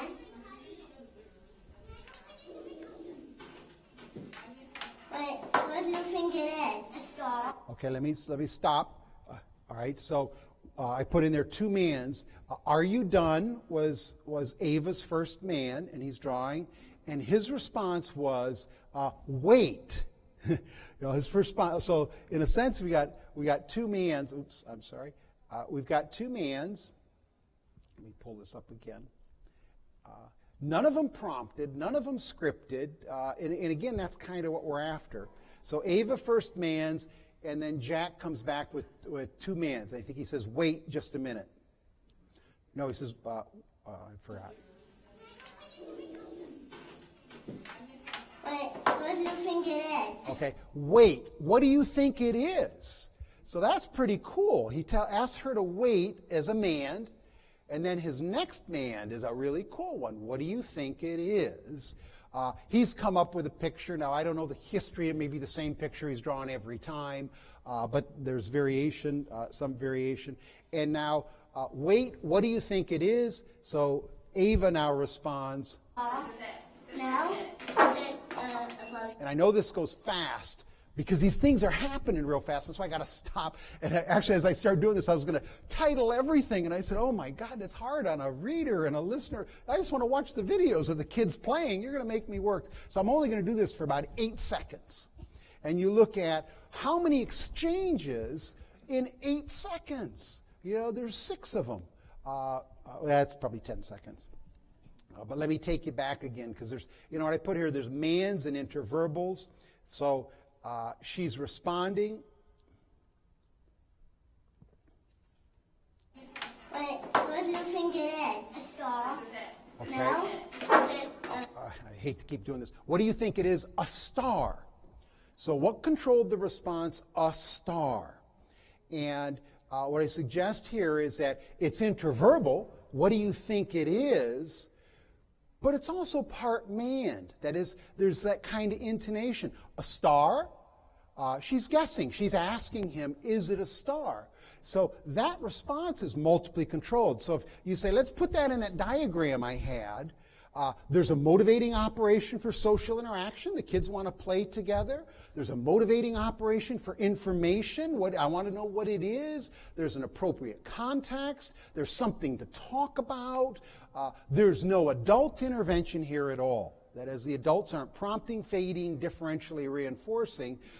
This is the free-flow, natural environment kind of conversation. And that's where, again, the suggestion is, if we can foster this stuff, early on with kids, so I'm used to the back and forth, turn-taking, speaker-listener role. The fact that a peer can reinforce my mand is a huge step for a lot of kids. And I'd mentioned that before, is that manding to peers and responding to the mands of peers are two separate skills. And the harder of those is to respond to the mand of a peer. That one seems to be a little bit harder for a lot of our kids, is that peers will mand and only adults have that privilege. So again, most of the responses for each participant are multiply controlled. Little of this, little of that, little of this. And again, what we want to make sure is that we're not presenting the exact same framework every time. We don't want it. We want variation in there. Now I'll stop. No? It's a mop. No, some that's, yeah. Some mop. Yeah. So I've been never killed. I've been never killed.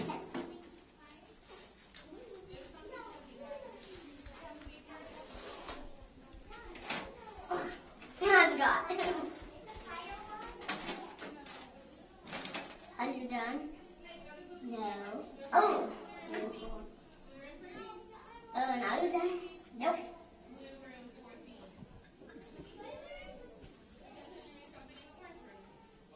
Okay. So, I'm doing like this. Put it like so you can see it. And again, we look at, there was no prompt for this. There's that kind of natural interaction. Yet again, we say, here's some foundations for conversational skills. And in a sense, it establishes some of the foundational abilities without any external reinforcers, prompts, and so on. Let's look at another activity.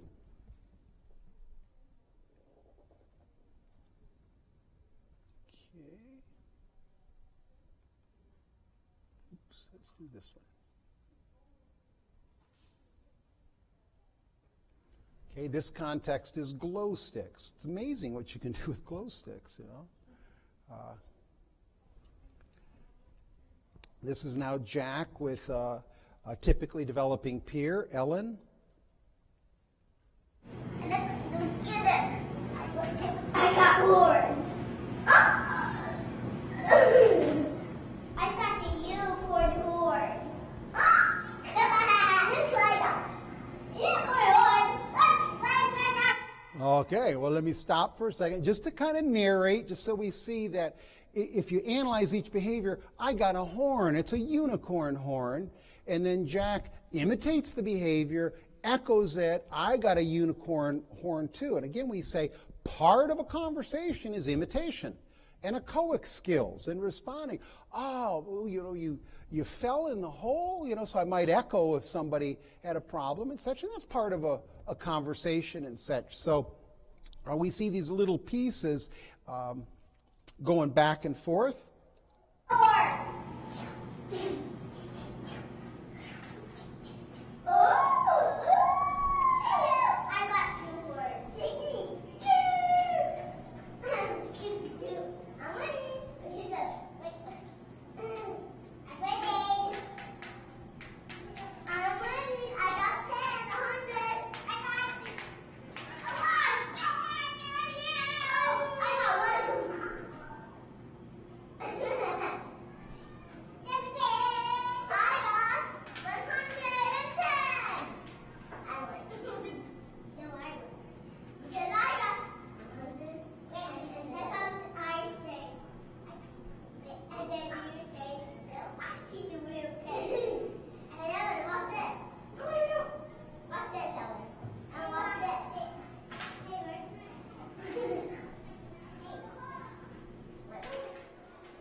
Now, wasn't that fun? And again, the thing about the natural environment training, is that it can be fun. And you can develop all of these skills It was interesting, again, if you were to take data on these kinds of things in this 1.5 minute interaction, we could count the number of mands, tacks, exchanges, imitation, echoic, and we end up with, and I didn't do this, but my guess is there's probably 15 or 20 verbal episodes embedded in that 1 minute. And the issue would be, man, we need to give kids a lot of that. Hundreds and hundreds of those exchanges a day, if possible, when they're early learners, so that we have that kind of opportunity. So again, we see that much of conversation is a piece of social behavior. The two are so interconnected, just as verbal behavior is social behavior, speaker-listener kinds of interactions. It's just, let me just check and make sure there's no any questions. Let me ask. Any questions, comments? Yes?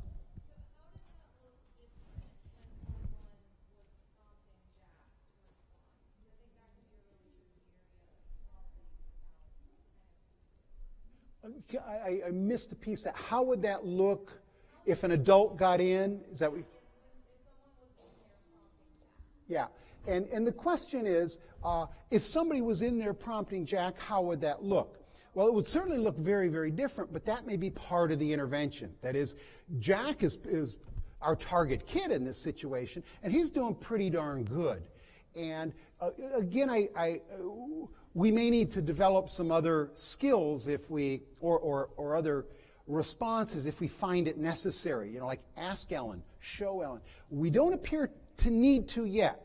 And I guess my resistance is that I would rather not if I don't have to. And I'm not so worried that the content may be, I mean, it's kid stuff. You know, I'm unicorn and da-da-da. I'm not asking for this higher level verbal behavior. What I'm asking for is simply back and forth, some man, some introvert. I'm not worried so much about the content or the in this scenario, in the frequency. Once an adult enters, especially again with kids with autism, and it's an adult with a history of reinforcement, the adult becomes the audience. And actually you'll see this a little bit in the next clip where Ellen is actually looking over to the adult. I'm not sure if this is, you know, it's just like the adult is such a dominating source of control for kids in a standard autism program.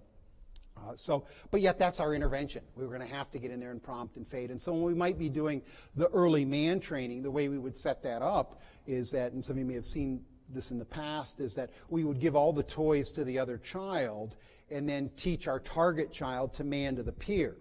And almost always that begins with, if you're the adult, the kid is going, I want cookie. And then you get, I want cookie. It will get him to look at the peer, but the hand is still going out to the adult. And that's where you got to uncondition that whole history of adults are the ones that are delivering reinforcers. Adults are the ones that are prompting. We can, we get good conversation if we talk about it this way with adults, but the peers are much more tricky because we can't predict, you know. And with Ellen, it's not scripted at all. If we're going to set up a program like this, it seems that the clip that you're showing is practice, and the training that we do, we have to imitate Ava in her interaction in the training, so that Jack will have the same kinds of stimuli and SDs that he's going to account with Ava, and then place them with Ava, and not give to an adult, what do you think the puppet is made of, but just imagine we play, and start really kid watching the Avas so that we can train and be like her in our training, and give Jack the chance to learn the skills that will be appropriate for interacting with Ava. Okay. And the point up here is that we look at what Ava's doing and saying, and the point here was that the adults need to do what Ava's doing in terms of prompting behavior, responding. It's actually Ellen. What Ellen is doing in this example, and that's where again we may end.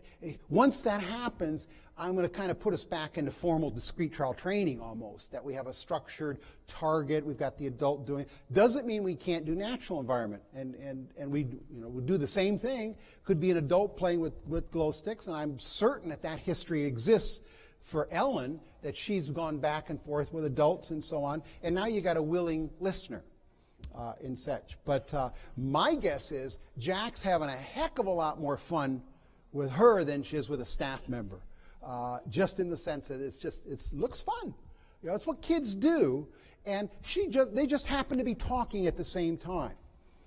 Which is, again, what we want the reinforcer to be, is not an adult-delivered, contrived reinforcer, but the automatic consequences, automatic reinforcement that's produced by this behavior. That is, it has environmental effects. Social reinforcement from the peer. The source of reinforcement we want from the listener. If the listener is reinforcing the speaker, that's good. We don't want the listener to be a contrived adult. We want the listener to be the kid. And again, I don't have a bunch of data and formal research, but procedurally we would say this sure seems to be a healthy thing to do with kids at an early age. Yet we could dissect it all as verbal exchanges and so on, but it surely doesn't look like discrete trial in the formal sense. Well, let me address something a little different.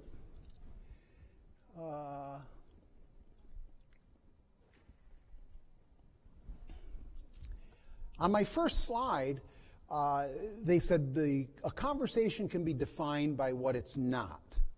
And in one of those categories, and I lifted this from the DSM-3 expanded information section, it said, an argument is not a conversation. All right. Again, you kind of struggle. So what is? I get a lecture is not a conversation. I get that I can be the talker and the listener, and it's a little tricky. But an argument seems to have all these elements of mands, interverbals, back and forth. So I'm going to show you argument. Let's see if you think it's a conversation or how we talk about this. Here's Ava again. At least I call it an argument. And I think you'll see.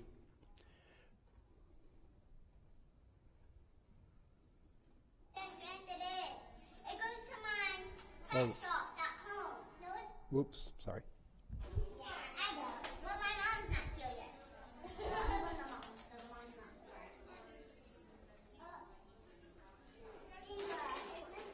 Yes. No, it goes to Polly Pockets. No, it's not. It's really mine. It's really mine. It's really, really mine. Yes, it is. Yes, it is. Yes, it is. Yes, it is. It goes to my Help. pet shops at home. No, this is not yours. Yes, it does. See those little pointy things? They click onto my wall.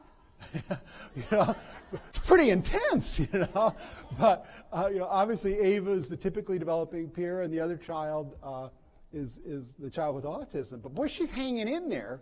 It's like, I'm convinced this Polly Pocket belongs with this set. It's not yours. Well, I'm convinced this is mine.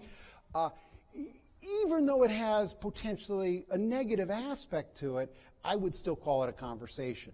And I think that we got to break free from whatever we think a conversation is in the traditional terms, and something that is only there for advanced kids, and you got to have all of these topics. If we begin to think of a conversation as basically made up of these elements, then we can start working on them right away. We can start having more peer interaction, playtime. And with some early learners, we can be totally happy with just imitating the peer, echoing the peer, manding to a peer, responding to a peer's mand. I mean, they can take each one of those elements, and we could focus on it. But the task again is the peer's behavior. We got to get the peer to do the right thing. Now, ultimately, we'd want to generalize to other peers with kids with autism. But let's see how the argument ends. No. Lazy. Go to Polly Pockets. No, they don't. They let me go. All right. Unresolved. So, but it's like her facial expression, and again we see, I'm looking to the adult to bail me out of this, and that's not much different than when the child says cookie and has their hand out to the adult. That is, when I'm manned, my whole history is adults save me. Adults come in. Adults provide the specific reinforcement. I need to establish a history, a repertoire, a context for kids to learn that other kids can present SDs. Other kids can create motivating operations. As in, that's mine.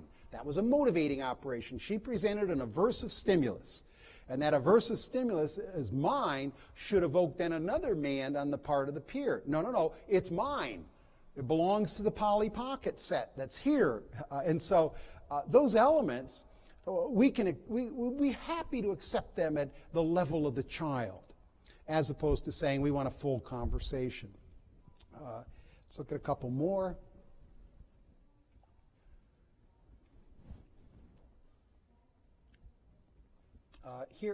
Let's see. Okay, this is just one. These are all typically developing kids. Just to give you kind of a parallel, the quality's a little fuzzy, but we'll see a similar, again, interaction with typical development.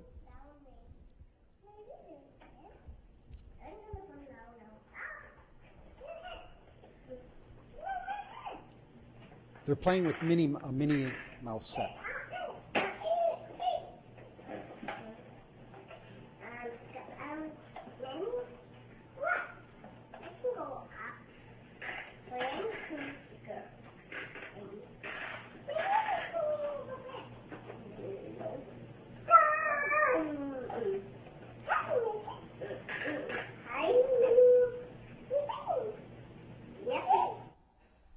And again, all the elements are there in the sense that these kids have something to talk about.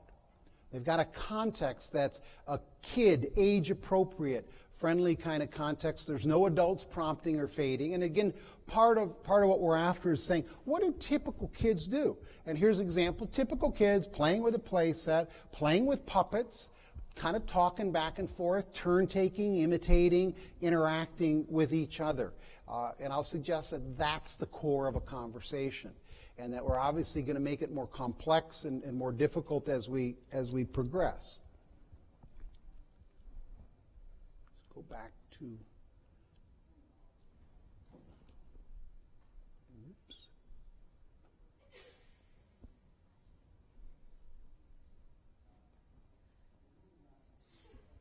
Sorry.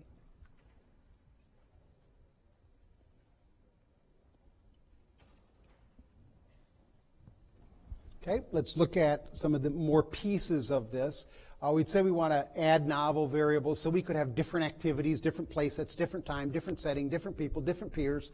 We want to make sure that we keep changing stuff up in variation. So it's not like, one of the things we do in discrete trial training, I've at least done for decades, is we often do the same thing every session till it's like it's like we're working on these two target tacks, and a lot of our sessions kind of look the same. We establish rapport, paired, mixed VB, getting, responding, and so on. And there's a certain structure that's very valuable at a certain point. Not very valuable for this is the point here, is that within these kind of activities, we want to go the other direction, vary things, change things up.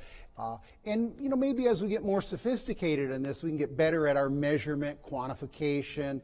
But at this point, it's almost like, man, do a lot of this. This seems to be really a healthy thing. And that's where what you're after is lots of speaker-listener practice. I have lots of practice being a listener, attending to your speaker in some way. Now remember, attending, did you ever see perfect eye contact between the two kids? We may say, wow, it turns out like the last clip with those kids playing with the dollhouse and the Minnie Mouses, they didn't really look at each other, but they had social interaction. So then you say, well, how important is eye contact? Well, we know it's important. How much? We don't know. How much does it happen with typical kids? Well, let's find out. Spend some more time of trying to figure out early conversations with typical kids. You certainly can have a conversation without eye contact. We text each other. We talk on the phone. We don't need eye contact. So maybe, of the 30 or 40 or 50 skills, maybe there's one that's not as important as other skills, again, as we do this. But again, I think the whole practice of participating in a dyad with a peer is something that I think the kids should have thousands of practice trials. And again, we say in a short period of 10 seconds, you get 6, 7, 8. And this is not necessarily, we say, wow, here's a good way to do things when your staff is limited, or to do things when it's staff break time, or we'll have recess time where half the staff go on break and the other half of the staff will operate, so the ratio may be lower. These are activities you can do during that. There's going to be barriers. So you didn't really see any, I didn't see any barriers in these video clips, but yet we look at any of our population of kids and there's going to be barriers, and they may be repetitive mands, they may be failing to respond as a listener, they may be some kind of dominance within the conversation, but those all have to be identified if, again, the goal is to get up to a conversation regarding exchanging of opinions. We'll develop a bank of conversation starters, again, as you're getting to more complex topics in terms of movies, brothers, sisters, and so on. Right now, our conversation starters are nonverbal stimuli, a context, an activity, a toy of some kind. All the basic procedures we can still use in formal training: pivotal response training, prompting, fading, shaping, differential reinforcement, behavior skills training, role-playing, video modeling. All of those procedures may contribute to pieces of this repertoire as we're trying to put it all together. And certainly we want to reinforce approximations. The key that I think in all of those videos, the kids are having fun. And hopefully offsets the discrete trial training. We're rigid, we're in the kid's face, we're requiring them to respond, we make them sit at the table for long periods of time, and it often doesn't look fun, which we've been often criticized for. We've tried to say one of the things about the natural environment training is it's a lot easier to make it fun. And that's sort of what we're after there. The issue of new variables, I think, is key in here. And I had mentioned that before, but we have to keep changing things up. And I think it's of value to do that. That is, they didn't need to be glow sticks. They could have been straws. You didn't need to be in one setting and another. Hey, I just realized I got one more video. I forgot. My glow stick 2. Wait a minute. Glow stick 3.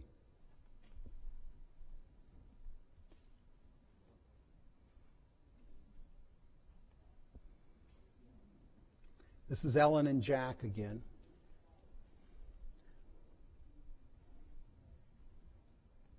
What's under that? Jack, how do you think? Maybe it's a glow stick. Nope. It's empty. I think that's a glow stick. It's a glow stick. Glow stick! Yeah, now we go in here. Now go in here. Let's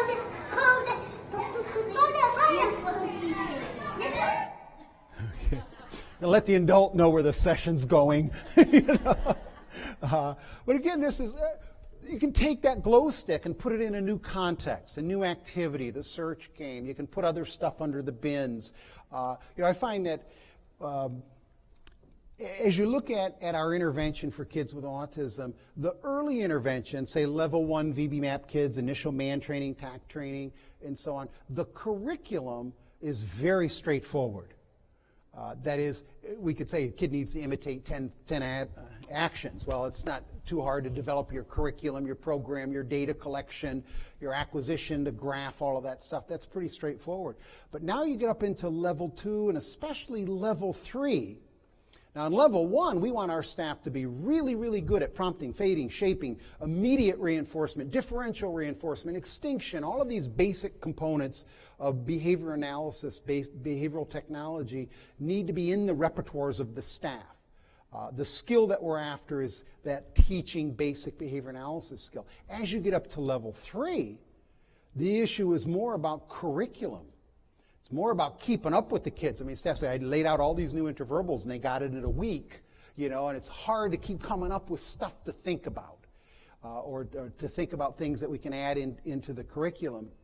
And this is now going to be in the same way, where it's not as easy to lay out a curriculum for this stuff, at least at this point. And I think that maybe as we progress more, we can figure out other ways. But part of what Baca has done in these examples is say, well, let's have some kid-friendly stuff. Let's do some things that typical kids might do. So I think that, again, we can gain a lot by bringing in typical kids in the program, interacting with them, and as we've done with the VB map, we certainly want to know what typical kids' language levels are like, because that can serve as kind of a marker for us, a guidance in terms of what we should expect our child with autism to do at certain ages.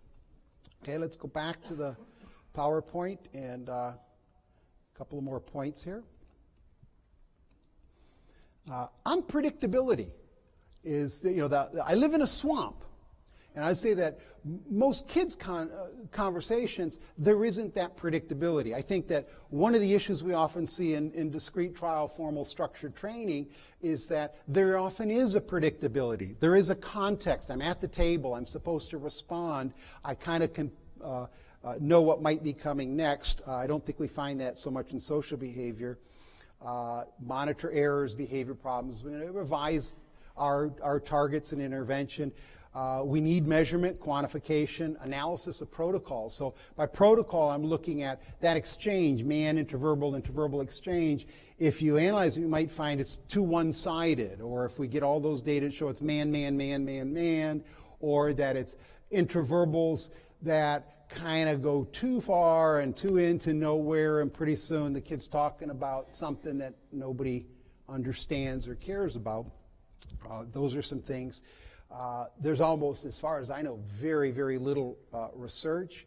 The latest issue of the Journal of Applied Behavior Analysis had an article by Kevin Lusinski on a conversation assessment. That's a start. They identify about 17 different skills within a conversation element. They focus on some greeting responses and other responses. So we're seeing some of that.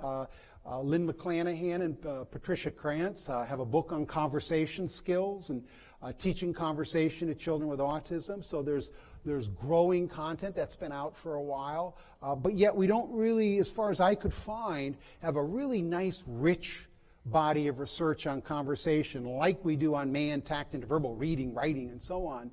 Ultimately, I think we might be able to find that. Yes, sir? You know, the benefit that I've had when one of my kiddos is in a typical nursery school or preschool is that the other typical kids create the curriculum for me. I see what the challenges are, what the interverbals are that they're presenting, and Ellen presents the curriculum. You know, grabbing all the sticks, leading this way, leading that way. She's really a clinician in a sense. That's correct. That I can follow. Right, and again, the issue is that the higher functioning peer is critical in making this work. And certainly we want to move back to children with autism, but in this arrangement, again, the one you saw with Ellen before, we didn't have to tell her what to do, and I don't think we wanted to. Let it roll. Okay, so where we end up with is the power of behavior analysis as a conceptual tool to work ourselves through these more complex behaviors. And again, I think our field is now well established in the basic aspects of things, and as we gradually take on multiple control, motivating operations, complexities like these, that's the direction I'm hoping to say that we can move autism up to another level. We can come up with other ways and methods and techniques and so on to bring a child more and more in parity with their peers, which is an ultimate goal. Skinner makes this point in Science of Human Behavior, and I put this in there because hopefully it summarizes what we're after here. In a scientific analysis, it is seldom possible to proceed directly to complex cases. We begin with the simple and build up to the complex, step by step. And that's exactly what we do in discrete trial training and behavior analysis. The suggestion here is in conversation, we need to start simple. Simple exchanges, a man to a peer responding to the man, imitate a peer, echo appear. That is a verbal episode. It's one example. Now we need two. We need a back and forth. Now we need three. Now we need four. If we're in a situation where we have to contrive it or construct it formally. Basically, what I hope this will do here today is stimulate some interest and discussion. We're all interested in kind of establishing conversational kind of skills. Yet again, I suggest that this aspect of behavior analysis is really an emerging aspect. There's certainly much to be developed in this area. Thank you very much. Appreciate your audience.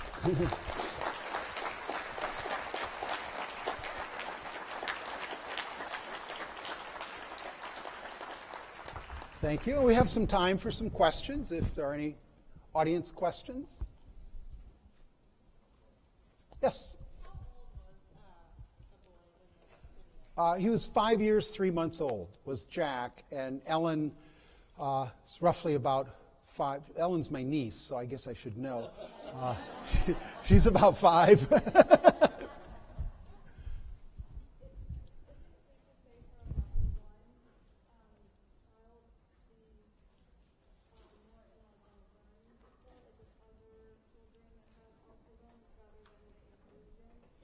Okay, and the question is here, for a level 1 child, should they be in a program with other kids with autism, intensive intervention, or integrated? And that's always a tough issue and such. And my general view on that, and those of you that have seen the transition assessment and some aspects of that, is that we want a child in an environment where they're going to learn the most and be the most efficient learning. And part of the problem in some of the inclusion environments is the staff. Remember I said level 1, you need to know how to prompt, fade, differential, run trials, and so on. What the child needs at that level is very, very careful instructional programming and design. That's going to move to get the basic skills. Usually that's not available in a less restrictive environment. And so what we may end up doing is saying, we need contact with typical kids, but maybe this is the kind of stuff. Maybe in the less restrictive environment, we can do social interaction, snack, music, all kinds of other contact. But it's hard to do an educational program in the context, let's say, of a preschool. There aren't the resources, there aren't the skills. Part of my design of the transition assessment was to be able to look at a particular child and across 18 different domains and say, what kind of educational structure format might result in this child maximizing their learning? And so that's where you may say, a child in level 3, we don't want that child sitting at a table doing formal, structured, discrete trial. That child should be integrated, interacting with other kids, verbal interactions. So Jack's up mid-level 2, approaching level 3, some really good mans and such. Okay, sure. Other questions? Yes, sir. Yes, ma'am. I work at a school with kids that have multiple therapies. So working on the social communication part, would you collaborate maybe with a speech therapist? Certainly. Or how would that look like? Well, it depends on the structure of the system and the program and so on. But we should be collaborating with the speech therapists in all these other areas as well. That is, they're part of our team. They bring to us expertise that the behavior analyst doesn't have. Specifically, we may say that what the speech pathologist brings us, among other things, is that expertise in response form, linguistic structure that we don't have, the expertise in articulation, in various kinds of phonological problems and such. Regarding response form, very helpful. What the behavior analyst adds now is response function, SDs and MOs, that is the semantics. Skinner provides a behavioral analysis of semantics, the causes or the meanings of words. That in combination with response form puts things together. Now regarding these kind of activities, we're talking about language. And so the speech pathologist role is going to be valuable in there. Okay? Yes?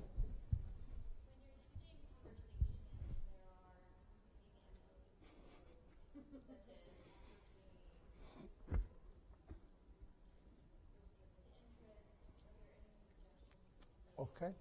And the question is that What about competing MOs, which is a huge issue? That is, within a conversational arrangement, scripting, specific interests, and so on. And that may be one of those things that we can pull out and isolate with an adult a little bit more, do some role playing, maybe video modeling, practice it, fade in a peer, fade out, fade, again, depends. It's a tricky one because MOs are so powerful.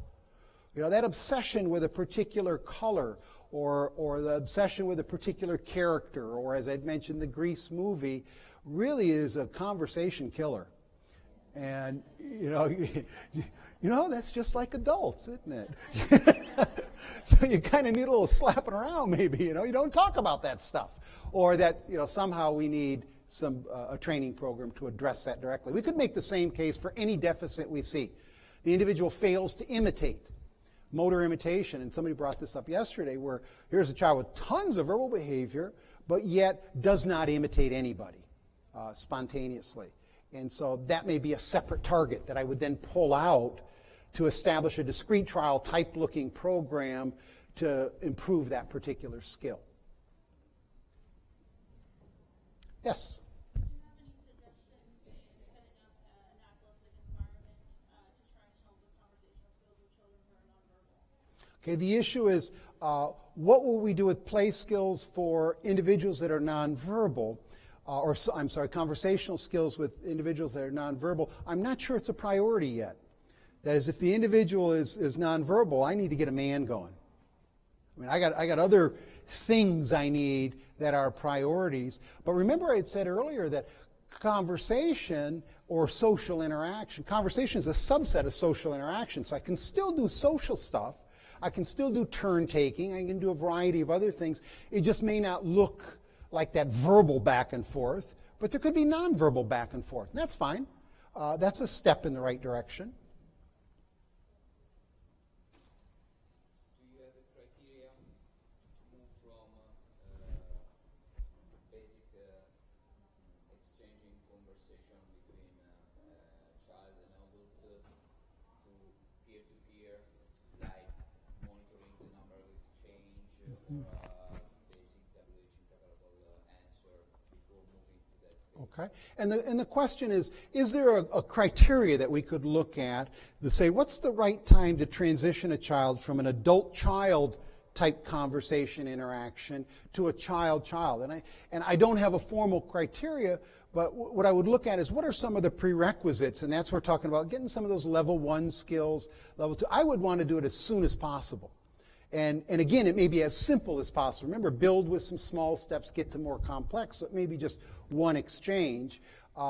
Milestone 5 on the social behavior in the VB map, level 1, milestone 5, and that's 18 months of age, kids will imitate other kids. So a typically developing 18-month-old child imitates peers as walking behind them even, or following peers. Well, there's a start.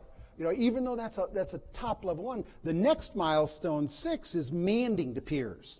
And again, we're looking at only 18 to 20-month-old typically developing skills, and we could certainly do that. And so what we would do is say, let's make sure we have manning to adults established, and that's not a problem. Now let's bring in that peer. And now again, it may be just for that one verbal episode, that one repertoire. We may do several examples of it, but we still may say what we're targeting here is learning to man to peers specifically. We may on another occasion target imitating peers, some of those kind of activities.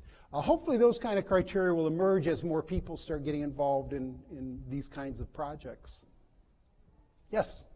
And again, what you were just talking about with teaching a child to man to a peer, you would kind of use the peer as the coach rather than having an adult interview. Absolutely, if we can. Yeah.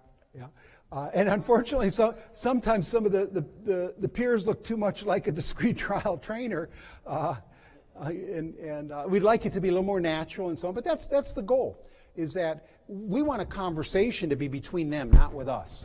And we already see typically developing kids are looking to adults for prompts, assurance, information, and that's always been a problem with kids with autism, especially with that one-to-one history. It's always the adult.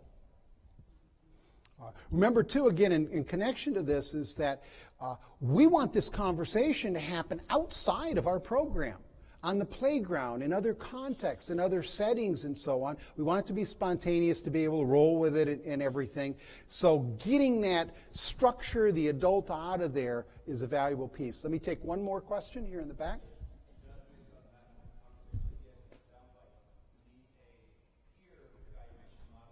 Yeah.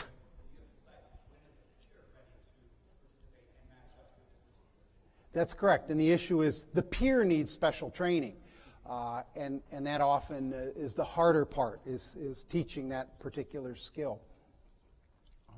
Okay.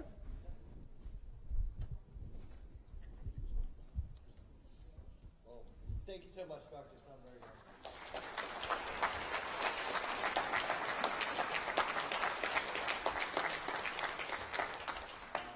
Just a few quick announcements before I read the code here. Is this mic on? Okay. Can you, how about now? There we go. Thank you. Remember that anybody seeking social work CEUs must sign in and out daily at the registration desk. Please complete an evaluation for this session through the Groupio app. The session number is 61, and the speaker was Mark Sundberg. The session code is RAP778. That again is RAP778. Thank you and have a great rest of the day.